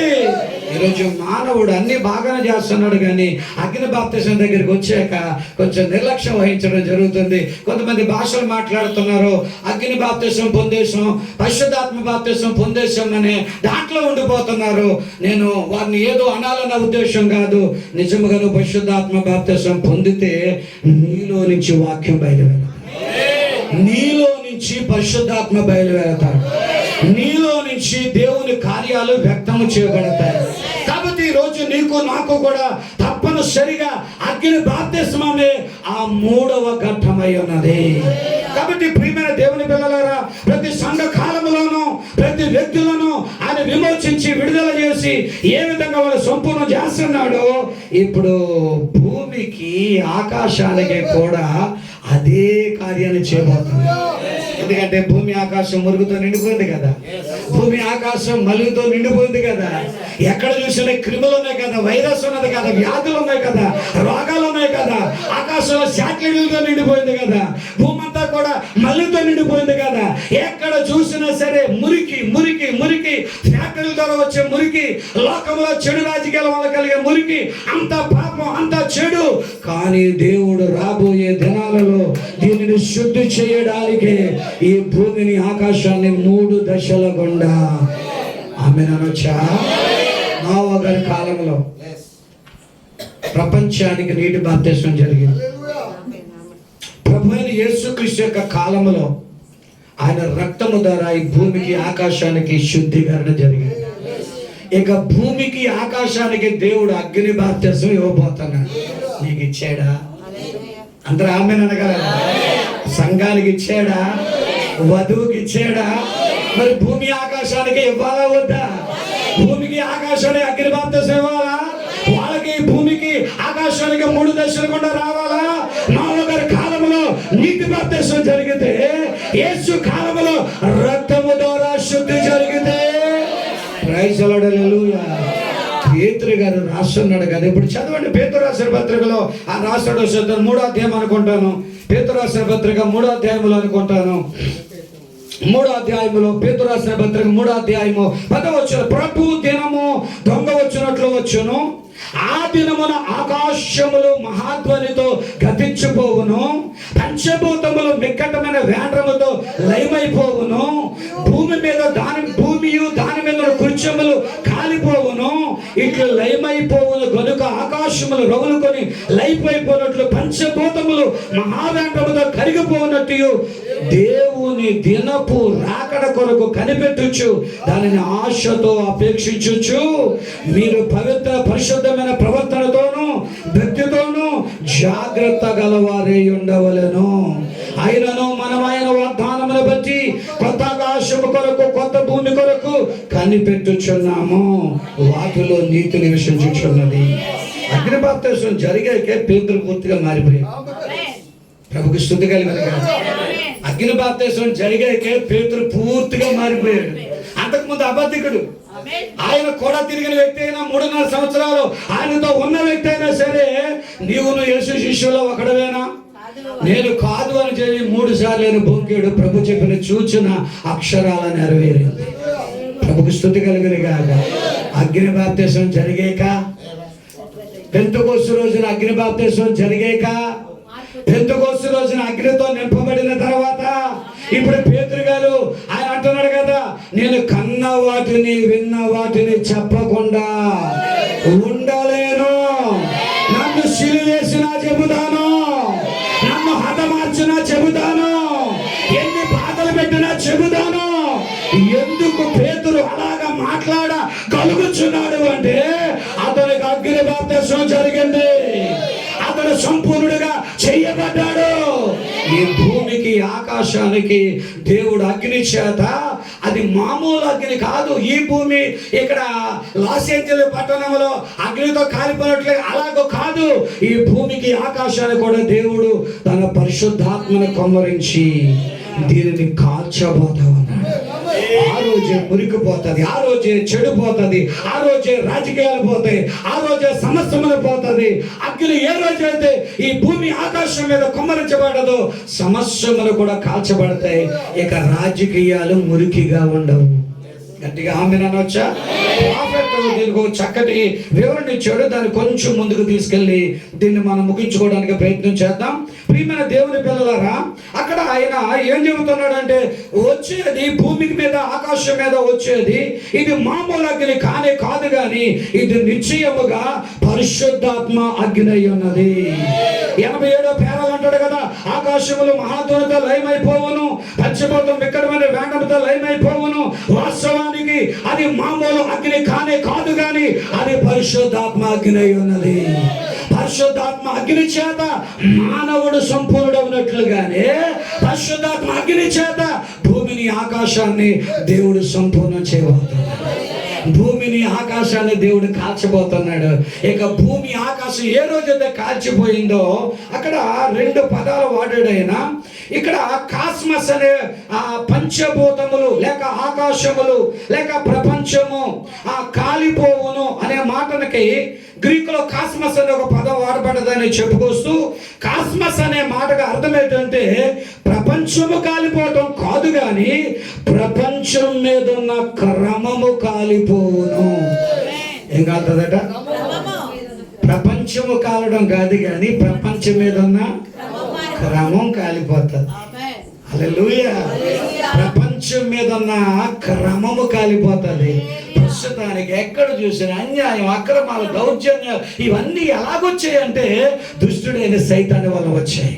దుష్టుడైన సైతాను ద్వారా ఈ ప్రపంచం అంతా కూడా పాడైపోయింది, చెడిపోయింది. కానీ అగ్ని బాప్తిసం జరిగిన తర్వాత ప్రపంచం మీద క్రమమే మారిపోతుంది. ఇప్పుడు మరి ఏ క్రమం రాబోతుంది? ఏ దేనిలో ఏ క్రమం ఉన్నదో, ఆదిలో ఏ క్రమం ఉన్నదో, ఆదిలో ఏ నీతి ఉన్నదో, ఆదిలో ఏ పరిశుద్ధత ఉన్నదో ఆ క్రమము మారాలా ప్రపంచం మీదకి రాబోచున్నది. ఆమేననొచ్చా? ఆ రోజున సింహము గొర్రె పిల్ల కలిసే మేస్తాయి. కొంచెం దేవుని స్తోత్రం చెబుతాను. హల్లెలూయా. ఆ దినమున మిడునాగు పుట్ట దగ్గర చంటి పిల్లోడు ఆటలే ఆడుకొనును. ఆ దినమున ఇక ఏ మానవుడి మీదకి ఏ హాని జరగదు. కారణం ఏంటంటే ఇప్పుడు దాకా ఉన్నది సాతాను యొక్క క్రమము. అగ్ని బాప్తిస్మము భూమికి ఆకాశానికి జరిగిన తర్వాత సమస్తమును కాలిపోయి ఇప్పుడు ప్రపంచ క్రమమే మారిపోతుంది. అది నూతన క్రమముగా రాబోతున్నది. ఏమిటా నూతన క్రమం అంటే ఏదేనులో ఉన్న క్రమమే, ఏదేనులో ఉన్న ఆ గొప్ప క్రమమే మరలా రాబోవు ఆ కొత్త ఆకాశం కొత్త భూమి మీద మనము చూచేవారుగా ఉంటాం. ఎంతమంది ఆమె చెప్పడానికి చెబుతారు? హల్లెలూయా, చెబుతారు హల్లెలూయా. ప్రభుకు మహిమ కలుగును గాక. అది మరలా ఒక పునరుద్ధరించబడిన ఏదేనుగా మారదు. కనబడుతుంది. ఇంకా ఇది అంటాడు కదా, లయమగును లేక గద్దించును అనే పదాలకి ఆయన అర్థాన్ని చెబుతా, ఆ లయమైపోవును గద్దించుటనే ఈ తెలుగు పదానికి గ్రీకులను చూసినప్పుడు పెరికోమి అనే మాట వాడబడ్డది. దాని అర్థం ఏంటంటే ఒక రూపములో నుండి మరొక రూపములోనికి వెళ్ళుట, ఒక స్థితిలో నుంచి మరొక స్థితిలోనికి వెళ్ళుట. భూమికి ఆకాశానికి అగ్ని బాప్తిసం ఏ రోజైతే జరిగిందో అప్పుడున్న స్థితి కంటే మరొక స్థితి దొరుకుతుంది. అప్పుడున్న రూపము కంటే మరొక రూపంలోకి వస్తుంది. ఇప్పుడు దాకా బాప్తిసం జరగనంత వరకు అదంతా పాపపు రూపము, పాపపు స్థితి, పాపపు జీవితము, పాపపు ఆ క్రమం ఈ భూమి మీద ఉంటే అగ్ని బాప్తిసం జరిగాక భూమి మీద ఉన్న స్థితే మారిపోతుంది, భూమి మీద ఉన్న రూపమే మారిపోతుంది. ఎంతమంది ఆమె అనగలరు? అందరూ స్తోత్రాలు చెప్పగలుగుతారు? అగ్ని బాప్తిసం జరిగాక మన ముఖ్యంగా మారుతుందా? చెప్పొచ్చు కదా, చెబుతా హల్లెలూయా. అగ్ని బాప్తిసం జరిగాక మన కళ్ళు ఏమైనా మారిపోతాయా? దానికి డౌట్. అలాగ ఆలోచిస్తా ఉంటారు, ఏం చెప్తే ఇది బాగుంటుంది అన్నట్టుగా అలాగ ఆలోచిస్తా ఉంటారు. స్తోత్రాలు హల్లెలూయా. అగ్ని బాప్తిసం జరిగాక మనం ఏమన్నా మన పెద్ద పొట్ట చిన్న పొట్టకి ఏమన్నా అయిపోతుందా? మనిషి మనిషిలాగే ఉంటాడు కానీ పరిశుద్ధుడు అవుతాడు. స్తోత్రం కలుగును గాక. మనిషి మనిషిలాగే ఉంటాడు కానీ అతడు పరిపూర్ణుడు అవుతాడు. మనిషి మనిషిలాగే ఉంటాడు కానీ పాపం లేనోడు అవుతాడు. మనిషి మనిషిలాగే ఉంటాడు కానీ పాపపు స్థితిలో నుంచి పరిశుద్ధ స్థితిలోకి వెళ్తాడు. చప్పలు కొట్టగలుగుతారు అందరూ కూడా. పాపపు స్థితిలో నుంచి, పాపపు రూపంలో నుంచి పరిశుద్ధమైన రూపంలోకి వెళ్తాడు. పేతురు గాని, యోహాను గాని, ఆంద్రే గాని, తోమా గాని, నగ్దలేనే గాని, షలోమి గాని, లేకపోతే మరొకరు గాని వారు ఒకప్పుడు ఉన్నప్పుడులాగే అగ్ని బాప్తిసం పొందాక ఇప్పుడు కూడా వారు అలాగే ఉన్నారు. నీవు నేను కూడా అలాగే ఉంటాము. కానీ ఒకప్పుడు పాపులము, ఇప్పుడైతే పరిశుద్ధులము. ఆఫ్టర్ హోలీ గోస్ట్ బ్యాప్టిజం, పరిశుద్ధాత్మ బాప్తిసం జరిగిన తర్వాత ఈ ఇమ్మానుయేల్ పౌల్ గారు ఇలాగే ఉంటారు. గట్టిగా ఆమేన్ అనగలరా? ఆ యెహోషువ గారు అలాగే ఉంటారు. ఈ ఆనంద్ కుమార్ గారు అలాగే ఉంటారు. గట్టిగా ఆమేన్ అనగలరా? లేకపోతే నువ్వు పరిశుద్ధుడు అవుతావు, నువ్వు పరిపూర్ణుడు అవుతావు, నువ్వు యేసులాగే ఉంటావు. హల్లెలూయా. ఎంతమంది గట్టిగా ఆమేన్ అనాలి? అందరూ స్తోత్రాలు చెప్పడానికి ఇష్టపడుతున్నారా? ఓ నా ప్రియమైన సోదరి సోదరులారా, నిశ్చయముగా ఈ రోజు నువ్వు అగ్ని బాప్తిసం పొందాలి. నిశ్చయముగా నీతిగల శుద్ధీకరణతో అగ్ని బాప్తిసంలోకి నువ్వు రావాలా? నువ్వు ఎలాగైతే 3 దశల గుండా విమోచించబడుతున్నావో భూమిని, ఆకాశాన్ని 3 దశల గుండా పరిశుద్ధమైన దానిగా చేస్తున్నాడు. నోవహు కాలంలో నీటి బాప్తిసం అయిపోయింది. యేసుప్రభు వారి కాలంలో తన రక్తము ద్వారా శుద్ధీకరణ జరిగిపోయింది. ఇప్పుడు రాబో దినాల్లో భూమికి, ఆకాశానికి అగ్ని బాప్తిసం జరుగుతుంది. దానికి అగ్ని బాప్తిసం జరిగే ముందు అగ్ని బాప్తిసం పొందిన వధువు, ఆమె అనొచ్చా? ఈ బాప్తిసం పొందిన వధువు 7 సంఘ కాలాలలో అగ్ని బాప్తిసం పొందిన వధువు, నీతికరణ శుద్ధీకరణ అగ్ని బాప్తిసం పొందిన వధువు మధ్యాకాశానికి వెళ్ళిపోతున్నది. ఎందుకనగా శ్రమల కాలం ఈ భూమిని తాకబోతుంది కనుక శ్రమల కాలంలోనికి తన వధువు ఎల్లక మునిపే అగ్ని బాప్తిసం పొందిన వధువు మధ్యాకాశానికి వెళ్ళిపోబోతా ఉన్నది. మొదటిసారి ఆయన వచ్చి తన వధువుని విమోచించాడు. ఇప్పుడు మధ్యాకాశానికి రెండోసారి రాబోతున్నాడు. ఎందుకు వస్తున్నాడు ఆయన? విమోచించబడి అగ్ని బాప్తిసం పొంది 7 సంఘ కాలాలలో పరిశుద్ధులుగా ఉన్న ఈ వధువుని మధ్యాకాశాన్ని తీసుకెళ్ళడానికే వస్తున్నాడు. ప్రభుకి స్తుతి కలుగును గాక. నేను అంటున్నాను కదా, ఎత్తబడుటియే ఆ గొప్ప రాకడై ఉన్నది. మధ్యాకాశాన్ని కొనుపోబడుటియే ఆ గొప్ప రాకడై ఉన్నది. ఓ ప్రియమైన దేవుని పిల్లలారా, 1963 ఫిబ్రవరి 8వ తారీఖున ఆయన హక్కు పత్రంతో దిగొచ్చాడు, విమోచన గ్రంథంతో దిగొచ్చాడు. తన వధువుని పరిపూర్ణ చేయడానికి, సంపూర్ణ చేయడానికి ఆ గ్రంథం ఇచ్చి ఆయన వెళ్ళాడు. ఇప్పుడు వధువు పరిపూర్ణము చేయబడుతున్నది, సంపూర్ణ చేయబడుతున్నది. సంపూర్ణమైన ఈ వధువు, పరిపూర్ణమైన ఈ వధువు, అగ్ని బాప్తిసం నింపడి ఈ వధువు మధ్యాకాశానికి ఎత్తబడనై ఉన్నది. ప్రభువును నడుచుకోబోతా ఉన్నది. రెండవ ఎత్తబాటు జరిగిన మరుక్షణమే ఈ భూమి మీదకి మహాశ్రమల కాలం. వింటున్నారా? చెబుతా హల్లెలూయా. 3.5 సంవత్సరాల మహాశ్రమల కాలం. మహాశ్రమల కాలం అయిపోయిన తర్వాత అర్మగెద్దోను యుద్ధము జరుగుతూ ఉంటది. ఆమేన్ అనొచ్చా? అందరూ ఆమేన్ అనగలరా? ఆ తర్వాత గట్టిగా ఆమేన్ అనొచ్చా? 1000 ఏళ్ల పాలన ప్రారంభం అవుతుంది. ఆ తర్వాత గోగు మాగోగు యుద్ధం జరుగుతుంది. ధవళ సింహాసన తీర్పు జరుగుతుంది. ఇవన్నీ అయిపోయిన తర్వాతే భూమికి ఆకాశానికి అగ్ని బాప్తిసం. కొంచెం దేవునికి స్తోత్రాలు చెప్పుకున్నాను. చెబుతా హల్లెలూయా, చెబుతా హల్లెలూయా. ఓ ఇవన్నీ జరగడానికి ముందుగా వధువు ఎత్తబడాలా, శ్రమల కాలం రావాలా, తర్వాత 1000 ఏళ్ల పాలన రావాలా, ధవళ సింహాసన తీర్పు రావాలా. ఇవన్నీ జరిగిన తర్వాతే దేవుడి భూమికి ఆకాశానికి అగ్ని బాప్తిసం చేస్తాడు. అగ్ని బాప్తిసం ఇస్తాడు. ఎంతమంది ఆమె చెప్పడానికి ఇష్టపడతారు? ప్రభుకు మహిమ చెల్లించే వాళ్ళు ఉన్నారా? మహిమ చెల్లించే వాళ్ళు ఉన్నారా? ఇష్టపడే వాళ్ళు ఉన్నారా? మహిమపరిచే వాళ్ళు ఉన్నారా? చివరిగా నేను ముగించకూర్చున్నాను. ప్రియమైన దేవుని పిల్లలారా, దేవుని యొక్క లేఖనాన్ని మరొకసారి మీరు స్పష్టంగా చెప్పి నేను ముగించడానికి ఇష్టపడుతున్నాను.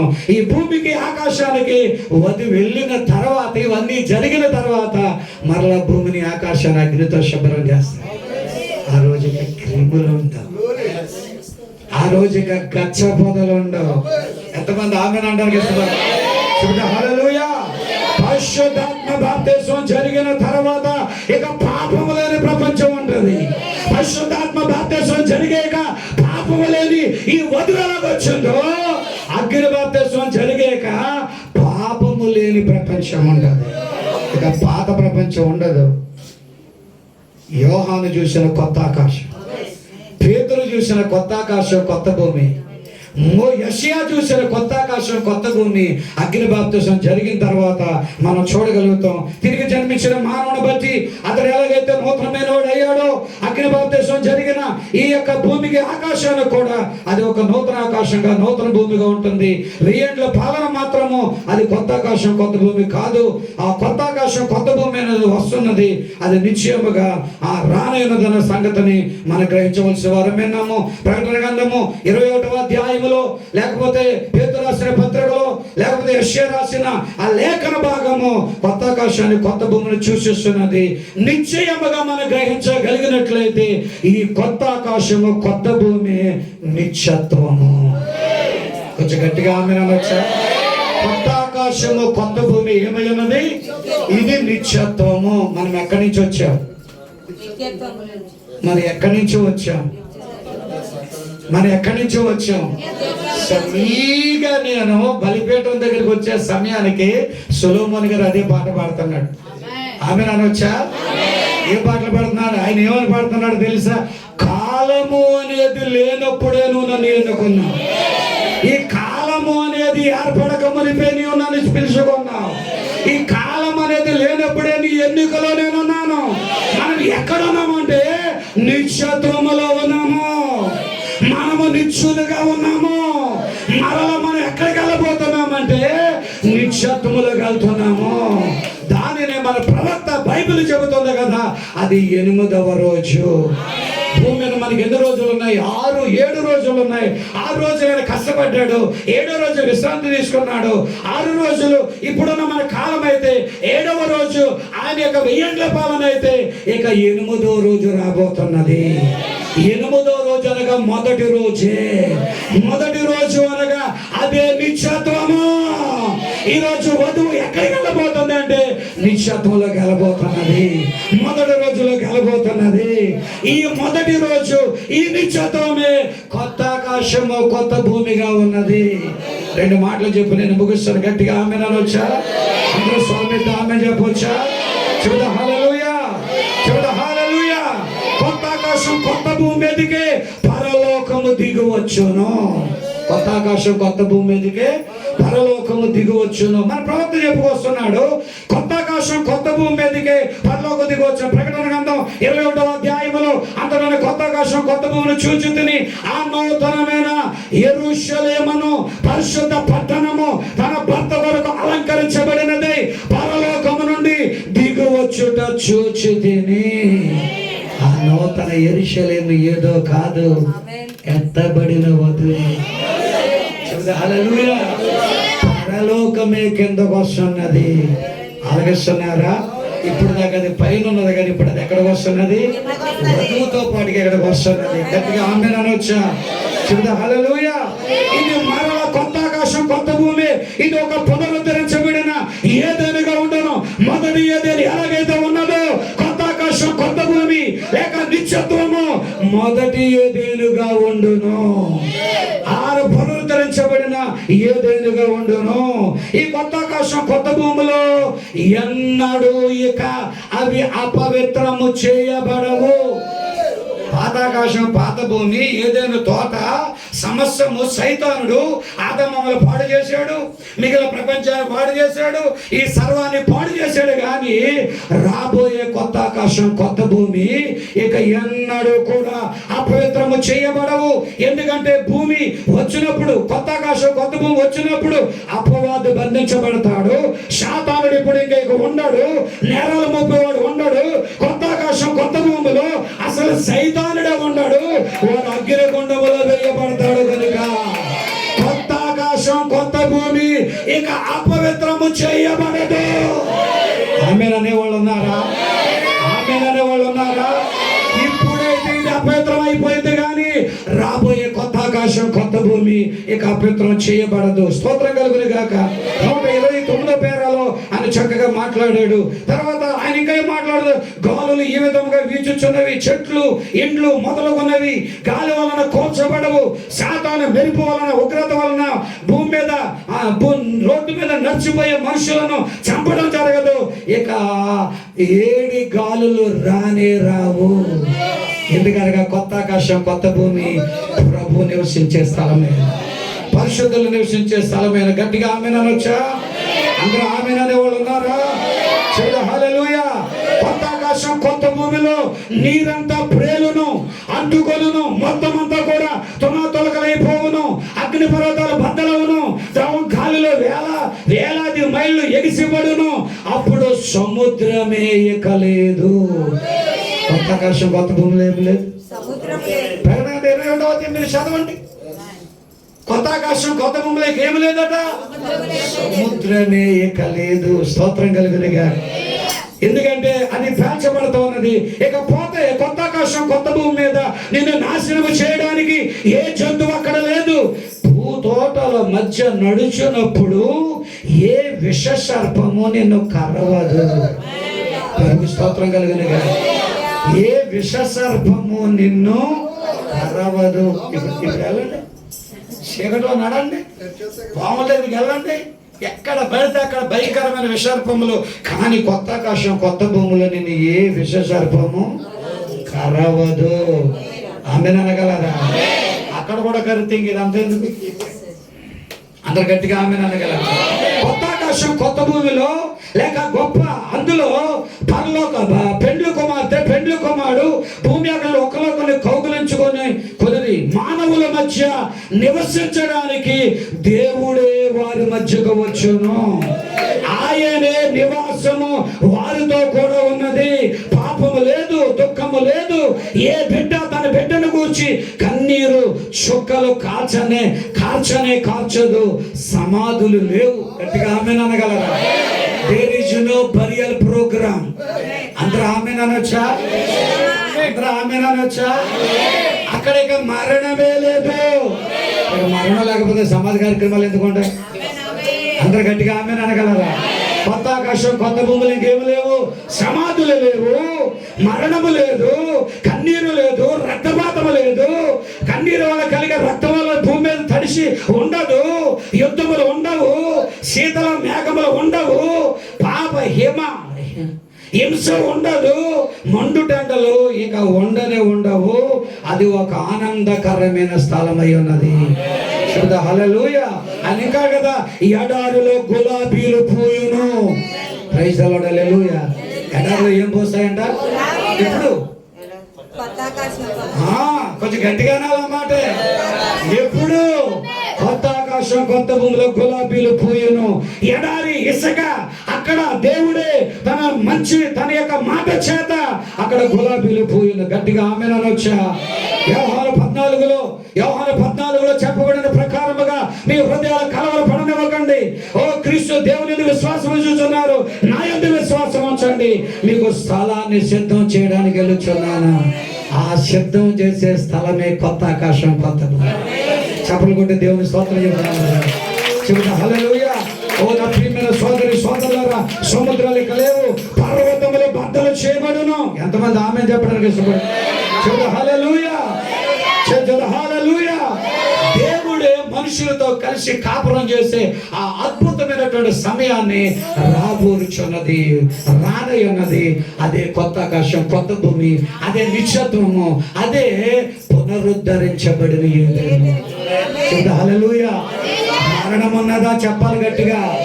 మరణం ఉన్నదా? రోగాలు ఉన్నాయా? క్రిములు ఉన్నాయా?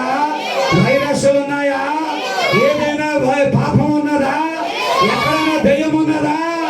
అది ఒక నూతన ఏదేనా, అది ఒక పరిశుద్ధమైనది, అది ఒక శ్రేష్టమైనది. అది నిత్యము ప్రజలు దేవునితో ఉండే స్థలమై ఉన్నది. సాతానుడికి అక్కడ లేడు. అదే భవిష్యత్తు. చప్పలు కొట్టి దేవుని స్తోత్రం. నీ కోసం, నా కోసం దేవుడు రెడీ చేసిన అసలు సిసలైన భవిష్యత్తు గృహం అదే ఉన్నది. చెబుతా. హల్లెలూయా.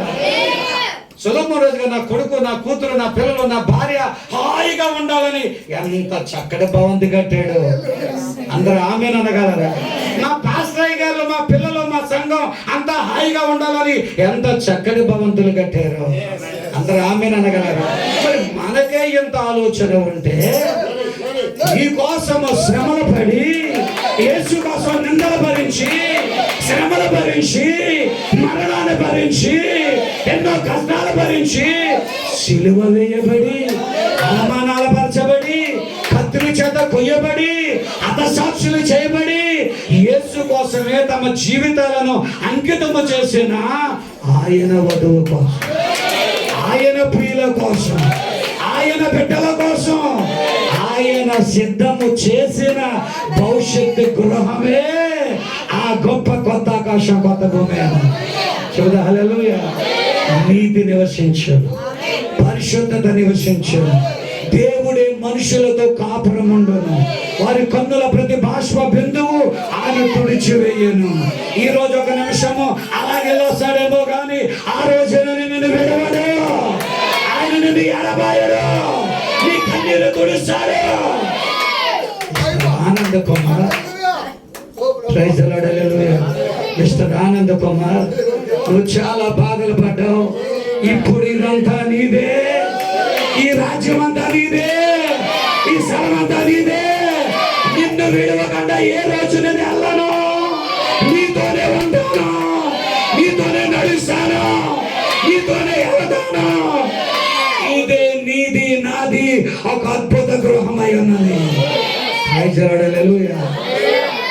ఇటుకలతో కట్టాడు, తీర్థ కట్టాడు ఆయన, కానీ ఆయన బంగారంతో కడతాడు.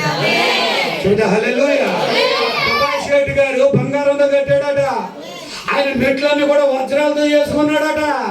ఆయన కారు కూడా బంగారమేనట.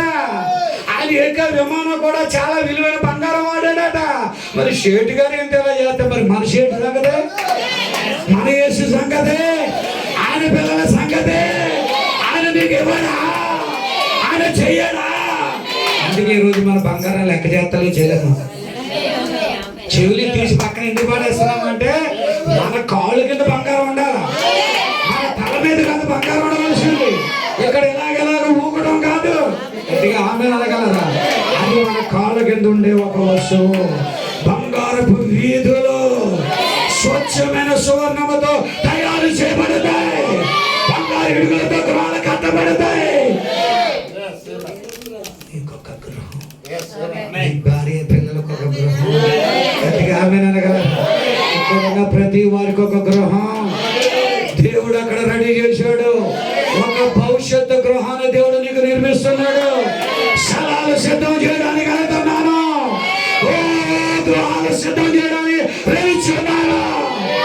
చప్పులు కొట్టి ఎంతమంది దేవుని స్తోత్రం. ఆ గృహం ఎవరికి? పరలోక పెండ్లి కుమారుడు.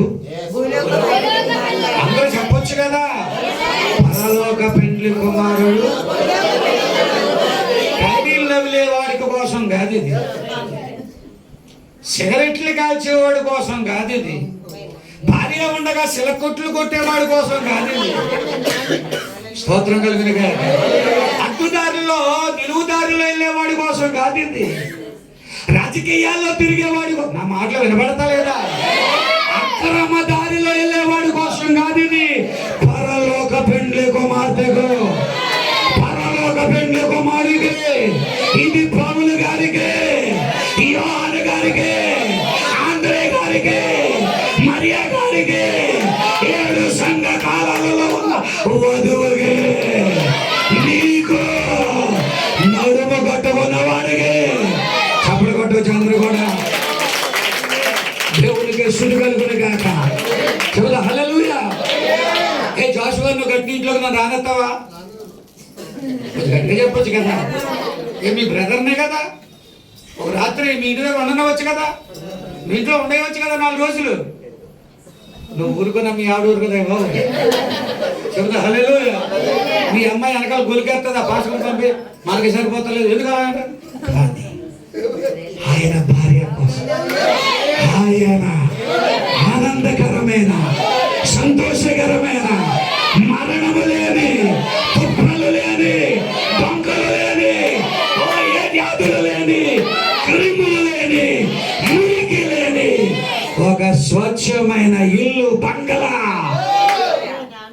మొన్న మా ఊళ్ళు ఊటీ తీసుకెళ్తానన్నారు, చల్లగా ఉంటదంట. మనకు ఊటీ అక్కడ ఎంతమంది చప్పలు కొట్టడానికి ఇష్టపడుతున్నారు? చెబుతా హల్లెలూయా. ఈ రాత్రి నువ్వు ఎందుకు ఎంత కఠినంగా మేము బోధ చేయగలుగుతున్నామంటే, ఎంత గట్టిగా ఎందుకు నీకు ప్రసంగం చేయగలుగుతున్నామంటే, ఇవన్నీ కూడా ఆగిపోతాయి. ఆగలేనిది ఒకటి ఉన్నది, ఇవన్నీ బద్దలైపోతాయి. బద్దలు కానిది ఒకటి ఉన్నది, అదే భవిష్యత్తు గృహము, అదే కొత్త ఆకాశం, కొత్త భూమి, అదే నిశ్చత్వమై ఉన్నది. ఎంతమందికి ఆశ ఉన్నది? ఎంతమందికి ఆశ ఉన్నది? సిస్టర్, నీకు ఆశ లేదమ్మా? ఒకరి మీద చేతులు తీవా నువ్వు? ఎంతమంది ఆమె అనగలరు? నాకు ఆ గృహమే కావాలా? కళలో చూడటం కాదు, వాక్యంలో చూడు. చెప్పారు కదా మన మా దేవుడిది అనకాపల్లిలో చెప్పారు కదా, మాకు మేనతోర్స్ ఆవిడ ఇలాంటి తెల్ల గ్లౌజులు వేసేసుకుని, చేతిలో గ్లౌజులు వేసుకుని, తెల్ల గౌన్ వేసుకుని ఆకాశంలో అలా కళ్ళ ఎగిరిపోతుందంట. అంటే నాకు ఇలా వచ్చింది బాబు అన్నది. అయితే నేనన్నాను, తను చెట్లు మానేవా అన్నాను. లేదు స్తోత్రాలు, రైతులు జగడాలు మానేవా? లేదయ్యా. అయితే నువ్వు కళ చూసావు కానీ నిజంగా జరగదని. స్తోత్రాలు. ఆ ఆకాశానికి, మధ్య ఆకాశానికి వెళ్ళిపోవటం అనేది, అక్కడి నుంచి వధువు కిందకి దిగడం అనేది నీ పరిశుద్ధత మీద ఆధారపడి, నీ నీతి మీద ఆధారపడింది, నీ భక్తి మీద ఆధారపడింది. మా సేవక సమూహం అయితే వారి వంతు వారు భక్తి చేసుకుంటా, వారి వంతు వారు అగ్ని బాప్తిసం పొందుతా, వారి వంతు వారి శక్తితో నింపబడతా, సంఘాన్ని కూడా నింపగలిగితే, అగ్నిలోకి తీసుకెళ్ళగలిగితే, పెద్దకొస్త రోజు జరిగిన రీతిగా సంఘానికి ఈ రోజు కూడా అగ్ని బాప్తిసంలోకి తీసుకెళ్ళగలిగినట్లయితే ఆ భవిష్యత్తు గృహం మనదే, ఆ కొత్త ఆకాశం, కొత్త భూమి మనదే, ఆ మహిమగల స్థలము మనదే. చివరికి మాట చెప్పేస్తారా? ఆ గృహం ఎవరికి? అదే ఎవరికి? పరలోక పెండ్లి కుమారుడు భూలోక పెండ్లి కుమార్తె ఆషమాషియా వస్తా, దాన్ని సరి చేసుకోవాలి. చెబుతా హల్లెలూయా. ఏం సరి చేసుకోవాలా? ఎవరంతా బాగానే ఉంటది, ఎనక తిరిగి బాబు ఒకసారి ఎంత పెద్ద కన్నం కనబడుతుంది, షేప్ ఇలాగనమాట, ఇక్కడి నుంచి ఇక్కడ దాకా తాళించుకుని కట్టుకుంటది. స్తోత్రం కలుగుని కాక. ఎంతమంది ఆమె అనగలరు? ఓ దేవుని పిల్లలను నేను చెబుతున్నాను కదా, నీ శరీరాన్ని నీ భర్తకు తప్ప మరొకరు కనబడడానికి వీలులేదు, నీ శరీరాన్ని భర్తకు తప్ప మరొకరు చూడడానికి వీలులేదు. అలా చూసిన మనుషులను అవతల వాడు వ్యభిచారి అవుతాడు. వ్యభిచారి అవ్వడానికి నువ్వే కారకుడవు, నువ్వే కారకురాలివి. నీ వస్త్రధారణ సరిచేయబడాలా, నీ నడక సరిచేయబడాలా, నీ అలంకరణ సరిచేయబడాలా, నీకు నీతీకరణ జరగాల. నాకు వినబడడం లేదు. స్వరమెత్తి హల్లెలూయా చెప్పే వాళ్ళు ఉన్నారా? చప్పలు పట్టగలిగే వాళ్ళు ఉన్నారా? దేవుడు నిన్ను సరిచేయుగాక. వధువంటే ఆషామాషిగా ఇంకా సినిమాలు మానడు, ఇంకా సోకులు మానడు, ఇంకా అక్రమాలు మానడు, ఇంకా రాజకీయాలు మానడు. ఆ ఎలక్షన్ టైం వచ్చిందంటే ఎలక్షన్ ఫోబియా. ఏ ఫోబియా? Election phobia. వాడు తల నిండా రెబ్బలు కట్టుకొని పార్టీకే వేయండి, స్తోత్రాలు హల్లెలూయా, పార్టీకే వేయండి, అదే మా పార్టీకి, స్తోత్రాలు హల్లెలూయా. మారాలి తమ్ముడు, నీకోసం ఒక భవిష్యత్తు గృహం మారాలి. చెల్లమ్మా, నీకోసం ఒక భవిష్యత్తు గృహం అన్నది. పిఠాపురం మహారాజు గారు కట్టిన బిల్డింగులు పోయాయి, రాణి రుద్రమ్మ గారు కట్టిన బిల్డింగులు పోయాయి, విజయనగరంలో కట్టిన రాజుల బిల్డింగులు పోయాయి. ఎవడ కట్టినవి కూడా నిలబడవు. ఆ దుబాయ్ లో ఉన్న అదేదో బుర్జ్ ఖలీఫా, తమ్ముడు ఎవరు? ఆ తమ్ముడు ఎవరు? చెబుతా హల్లెలూయా. బుర్జ్ ఖలీఫా, స్తోత్రాలు. అది కూడా పోతుంది. కానీ మనకు ఒక గృహం నీకోసం నిర్మించాడు, నా కోసం నిర్మించాడు. మానుని అబద్ధాలు, మానుని దొంగతనాలు, మాను పరాయి స్త్రీల ఎంత పడటం, మాను పరాయి పురుషులు అంటే మాను పడటం, సరి చేసుకొని వస్త్రధారణ, సరి చేసుకొని అలంకరణ, సరి చేసుకొని ప్రవర్తన. అగ్ని బాప్తిస్మం నీకు కావాలా? పరిశుద్ధాత్మ బాప్తిస్మం పొందాలా? చిన్నప్పుడు నుంచి నేను చర్చకు వస్తున్నాను. కూతురు మాలో ఎందుకు ప్రయోజనం ఉంది? చిన్నప్పటి నుంచి మా నాన్న కూడా యేసు పాస్టర్ గారి దగ్గర పాదాల సేవ చేస్తున్నాడు. ఎందుకు? ఆయన రాజకీయాలు మానలేనిది. మా కుటుంబం అంతా కూడా క్రైస్తవులే. ఎంతమంది క్రైస్తవులతో ప్రయోజనం ఉంది? నీకు అగ్ని బాప్తిస్మం జరగాలి. ఈ రాత్రి గల సమయంలో నాకు ఆ భవిష్యత్తు గృహం కావాలని వాళ్ళు ఎవరైనా ఉన్నారా? నిశ్చయముగా మరి దాన్ని పొందుకుందామా? పరగబడదామా? శుద్ధి చేద్దామా? నీతిగానే పొందుదామా? శుద్ధిగానే పొందుదామా? అగ్ని బాప్తిస్మం పొందుదామా? పౌలు అక్కడ ఉంటాడా? అపోస్తలులు అక్కడ ఉంటారా? అక్కడ ఉంటారా? మా సేవకులు కూడా అక్కడ ఉంటారా? మా సోదరులు కూడా అక్కడ ఉంటారా? ఉండగలిగే వాళ్ళని ఎవరైనా ఉన్నట్లయితే వాళ్ళకి అగ్ని బాప్తిస్మం అవసరమేనా? ఈ గడియకు దేవుడు ఒక వర్తమానికి పంపాడు. ఎంతమంది ఆమెను అనగలరు? మోషే ఇశ్రాయేలుకు ఒక ప్రవక్తగా వెళ్ళినట్లుగా, అలాగే ఏలియా ఆ కాలానికి వర్తమానకుడిగా వెళ్ళినట్లుగా, బాప్తిస్మం ఇచ్చి యోహాను ఆయన కాలానికి యేసుని పరిచయం చేసినట్లుగా ఈ కాలానికి కూడా దేవుడు ఒక ప్రవక్తను చూద్దాం. హల్లెలూయా. ప్రకటన గ్రంథం 10:7 దాయబడిన మర్మాలను తెలియచేయడానికి, ప్రకటన గ్రంథం మలాకి గ్రంథం 7:7 రాయబడిన ప్రకారముగా భయంకరమైన ఆ శ్రమల దినానికి ముందుగా నిన్ను నన్ను వాక్యము ద్వారా చక్కబెట్టడానికి ఏలియాని దేవుడు పంపించాడు. చూద్దాం. హల్లెలూయా.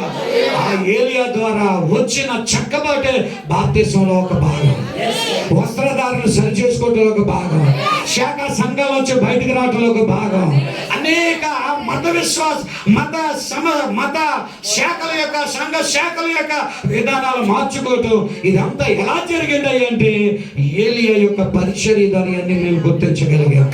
ఇవన్నీ మేము సరి చేసుకోగలిగాం. రాబోయే భవిష్యత్తును గ్రహించిన అనేకమైనటువంటి మర్మాలన్నీ కూడా ఏలియా పరిచర్యలు మేము చూడగలిగాం. ఈరోజు నీవు నేను మనము చూడగలిగితే నిజంగా మనం ధన్యులమవుతాము. అందరికీ ఆశ భవిష్యత్తు గ్రహమేనా? అందరు గట్టిగా ఆమేన్ అనగలరా? కట్టండి ఇల్లు. మీరు ఎన్ని డబ్బులతో కడతారో కట్టండి. స్తోత్రాలు. హల్లెలూయా. తమ్ముడు కట్టిసావు ఆల్రెడీ. స్తోత్రాలు. హల్లెలూయా. అయ్యా నువ్వు కట్టండి, పర్లేదు.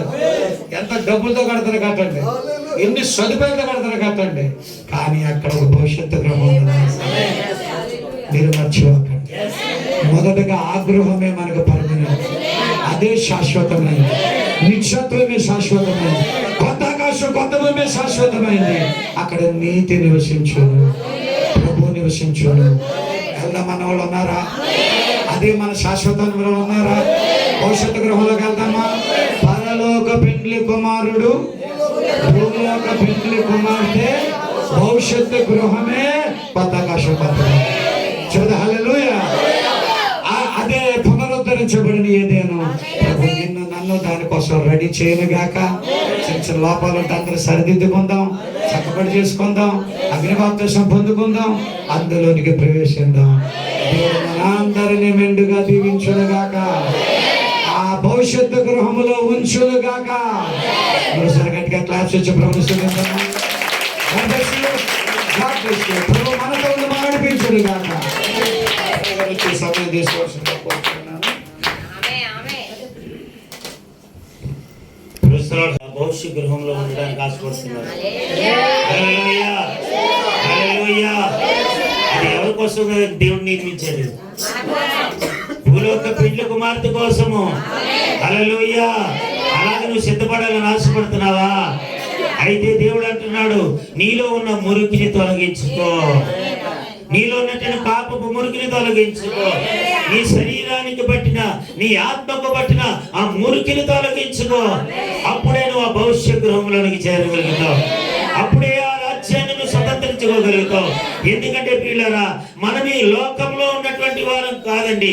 దేవుడు ఆ కాలంలోనే మనల్ని ఎన్నిక చేసుకొని ఈ భూలోకంపై పెండ్లి కుమార్తెగా ఇక్కడ మనల్ని సిద్ధపరుస్తూ ఉన్నాడు పిల్లరా.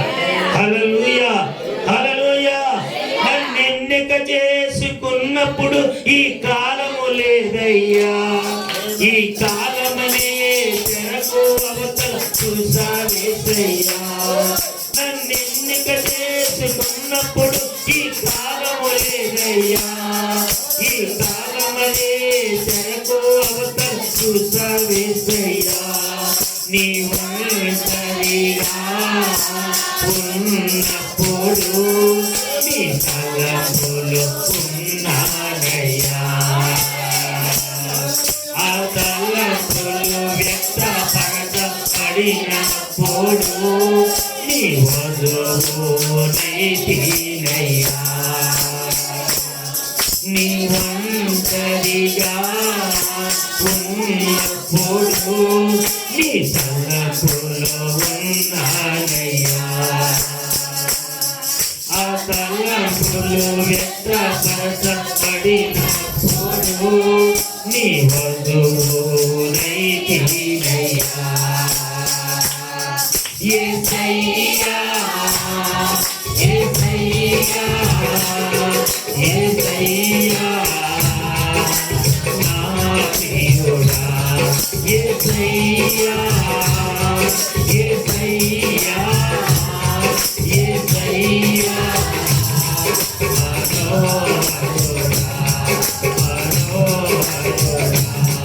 నీ ప్రత్యక్షతలో నిన్ను తెలుసుకున్నానయ్యా. నీ వాక్యమనే మార్గములు కలుగుతున్నానయ్యా. నీ ప్రత్యక్షతలో నిన్ను తెలుసుకున్నానయ్యా. నీ వాక్యమనే మార్గములు కలుగుతున్నానయ్యా. రవ్వంతైన ఈ సృష్టి చేరపుడే నీ అడుగులు ఉన్నానయ్యా. కల్వరిలో సిలువేయబడినప్పుడే నీ ప్రక్క నుండి తీసావయ్యా. రవ్వంతైన ఈ సృష్టి చేరపుడే నీ అడుగులు ఉన్నానయ్యా. కల్వరిలో సిలువేయబడినప్పుడే నీ ప్రక్క నుండి తీసావయ్యా. యేసయ్యా, యేసయ్యా, యేసయ్యా నా ప్రియుడా. యేసయ్యా, యేసయ్యా, యేసయ్యా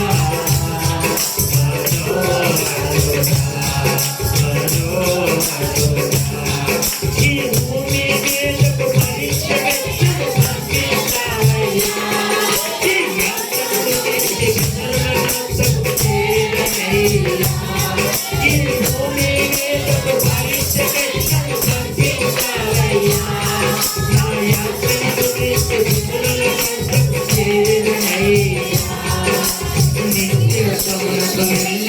స్తుతి జాబితాలో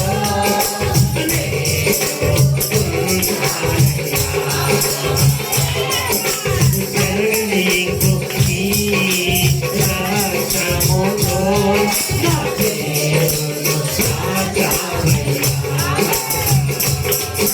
నిత్యమునకు వెళ్ళే స్తుతి జాబితాలో నేను ఉన్నానయ్యా. జరగనీకు ఈ రాజ్యములో నా పేరును రాజావయ్యా. యేసయ్యా, యేసయ్యా, యేసయ్యా, నా దేవుడా. యేసయ్యా, యేసయ్యా, యేసయ్యా,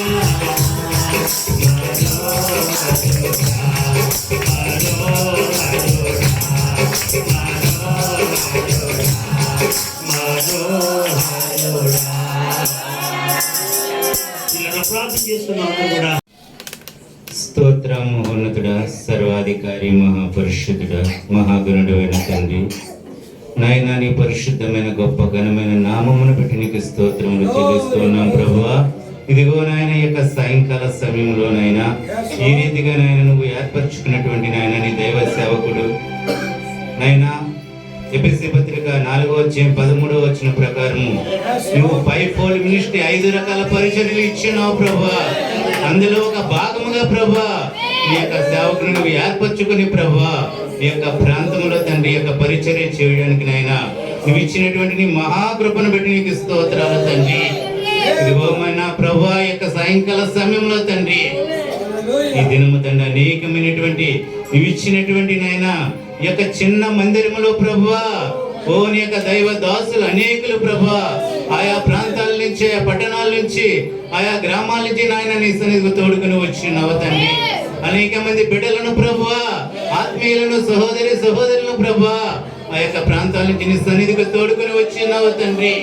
ఇదిగో యొక్క దినము తండ్రి నాయన ఓ నీ యొక్క దాసులు ప్రభువా నువ్వు మధ్యన నిలవబెట్టి తండ్రి చిట్టరపాలు గారిని దాసులను నిలబెట్టి నాయన నువ్వు మాతో మాట్లాడి ఉన్నావు దేవా, నీకు స్తోత్రములు తండ్రి.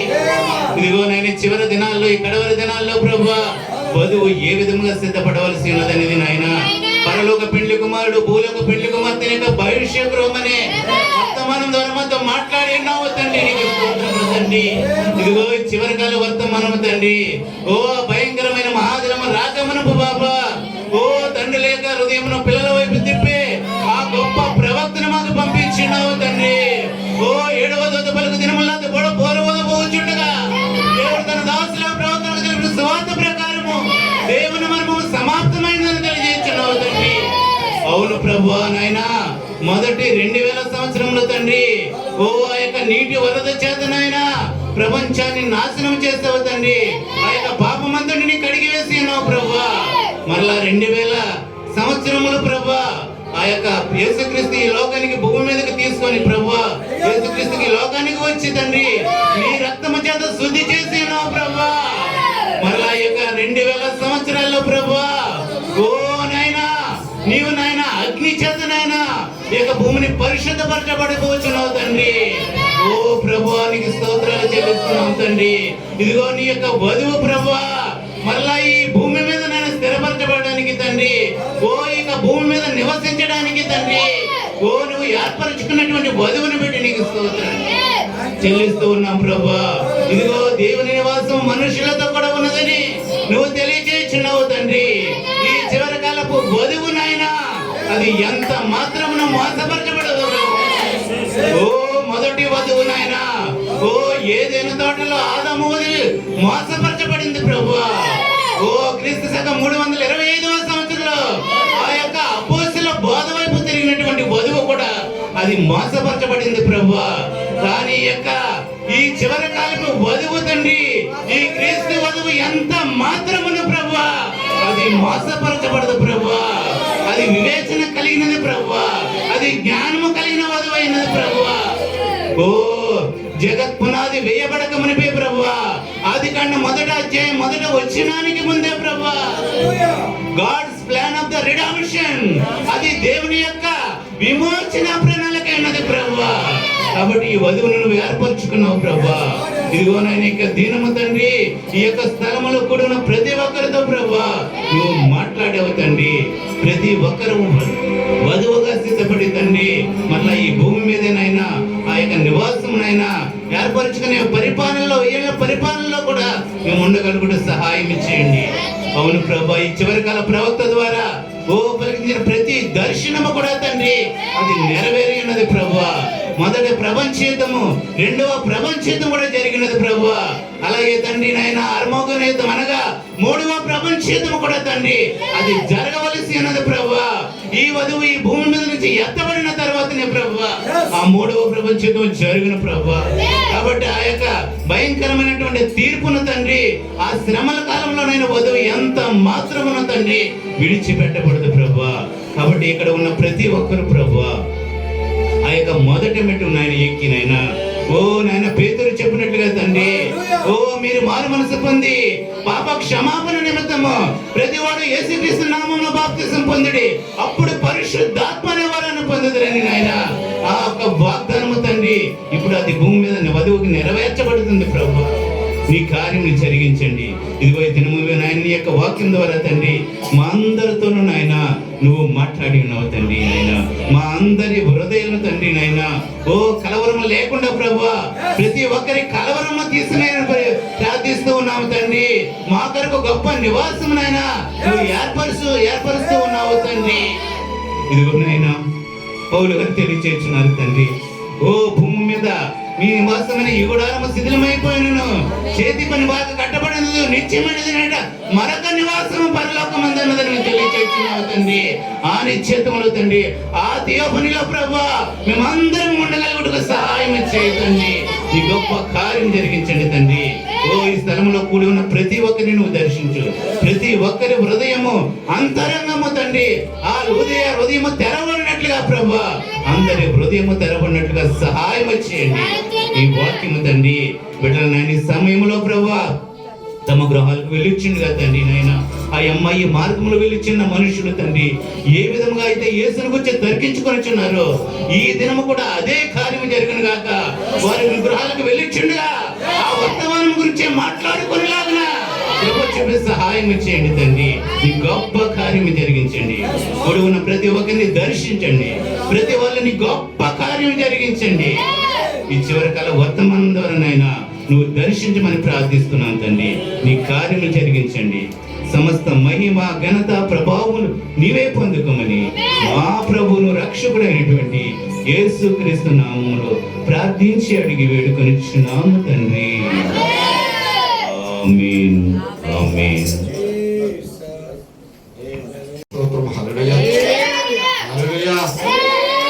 అందరూ పరలోకపు ఆనందాన్ని కలిగి ఉన్నామని నమ్ముతున్నాం. హల్లెలూయా. ఎంతమందికి అర్థమైంది?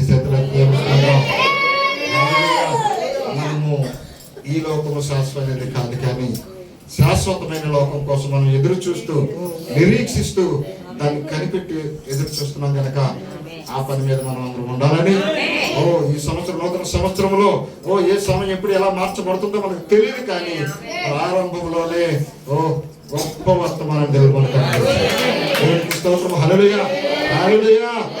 అందరూ దీవించబడ్డామని నేను నమ్ముతున్నాను.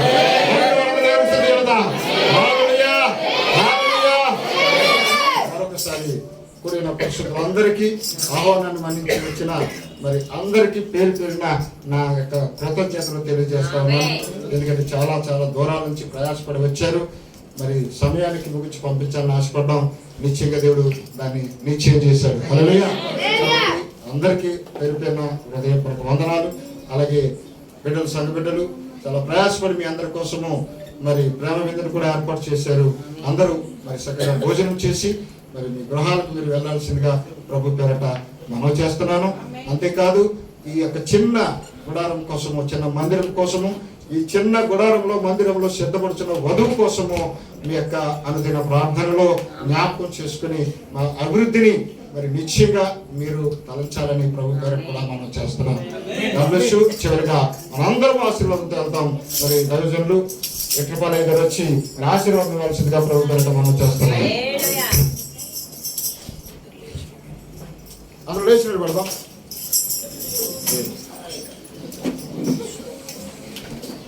దేవునికి మహిమ కలుగును గాక. అన్నారా అందరు ఎక్కడ? ప్రైజ్ ది లార్డ్, హల్లెలూయా. కాబట్టి లేకపోతే నూతన గృహం గురించేనా, భవిష్యత్తు గృహం గురించేనా? మరి ఏం మాట్లాడుకోవాలన్న వాక్యాన్ని మాట్లాడదామా? దేవుడు మీ అందరినీ దీవించును గాక. చిన్నగా ప్రార్థించుకుందాం. ప్రేమ కలిగిన మా యేసు, మరొకసారి నీకు వందనస్తుడను. ఈ రాత్రి నిశ్చయముగా మా మధ్యన ఉన్నందుకే నీకు స్తుతి నాయనా. మీ దాసుడు వాక్యం ఇచ్చాడు, మీ దాసుడు ప్రార్థించాడు. నిజముగా మా అందరి మీదకి అభిషేకము పనిచేసింది. మా చూపులు ఆ భవిష్యత్తు గృహం మీద ఉండును గాక. దానికోసమే మేము రెడీ అవుదుము గాక. అందుకు గాను మాకు ఇక్కడ నీతీకరణ, శుద్ధీకరణ, అగ్ని బాప్తిస్మము జరుగును గాక. మాలో నా లోటుపాట్లు సరిచేయండి నాయనా, తప్పిదాలు సరిచేయండి ప్రభువా. నానాటికి వాక్యము ద్వారా, లేఖనాల ద్వారా, వర్తమానము ద్వారా సరిచేయబడి సంపూర్ణుల మగుటకు సిద్ధపరచండి నాయన. ఈ సేవకుడు చేస్తున్న పరిచర్య ఇది వృధా కాకుండానట్లుగా వృద్ధి చెందును గాక. అలాగే ఇక్కడ చేరిన ప్రతి బిడ్డలు ఆత్మతో నింపబడి భవిష్యత్తు గృహాన్ని పొందును గాక, ఎంతబాటును పొందును గాక, ఆ మహిమను అనుభవించును గాక. ప్రభా, ప్రతి రోగిని స్వస్థపరచండి, ప్రతి బలహీనుని బలపరచండి. తిరుగు ప్రయాణములో అందరికీ యెహోవా దూత తోడగును గాక. ఆయన సన్నిధిని బిడ్డల మీద ఉండును గాక. వచ్చిన దైవజనులు అందరిని బట్టి నీకు వందనాలు. వారిని, వారి సంఘాన్ని, వారి కుటుంబాన్ని దీవించండి. నిశ్చయముగా సంఘాన్ని ఆ భవిష్యత్తు గృహం వైపు చూచువారిగా నీ దాసులు సిద్ధపరచును గాక. అలాగనే ప్రభు వచ్చిన ప్రతి వారిని మీరు దర్శించమని, స్థానికంగా సేవ చేస్తున్న మీ దాసులను, వారి కుటుంబాన్ని, వారి సంఘ బిడ్డలను, వారు చేస్తున్న పరిచర్యను అత్యధికముగా దీవించును గాక. ప్రయాణంలో మీ బిడ్డలందరికీ తోడుగొండమని, మరోసారి మీరు ఆలస్యమైతే మరింతగా మిమ్మల్ని ఆరాధించుదము గాక. ఆ భవిష్యత్తు గృహం కొరకే సిద్ధపడదము గాక. మహిమ పొందండి, ఘనత పొందండి. ఈ విన్నపాలన్నీ మీ సన్నిధి చేర్చుకొని జవాబు దయచేయమని ప్రభువైన యేసుక్రీస్తు నామమున ప్రార్థన అడుగుచున్నాము తండ్రి. తొట్టిల్లకుండా మిమ్మల్ని కాపాడుటకును, తన మహిమ ఎదుట ఆనందముతో నిర్దోషులుగా నిలబెట్టుటకును, శక్తిగల మన రక్షకుని అద్వితీయ దేవునికి మహిమయు మహత్యమును ఆధిపత్యమైన అధికారమును యుగములకు పూర్వమును ఇప్పుడును సర్వయుగములలో ఉన్న పరిశుద్ధులకును పరిశుద్ధాత్ముడు తోడయుండి భవిష్యత్తు గృహమునకు సిద్ధము చేయును గాక. అందరికీ వందనాలండి. మీరు కూడా చెప్పచ్చు గట్టిగా, అందరూ వందనాలు. హల్లెలూయా. సంతోషమేనా? మంచిగా వాక్య ధ్యానం చేసుకుని వెళ్ళొచ్చా?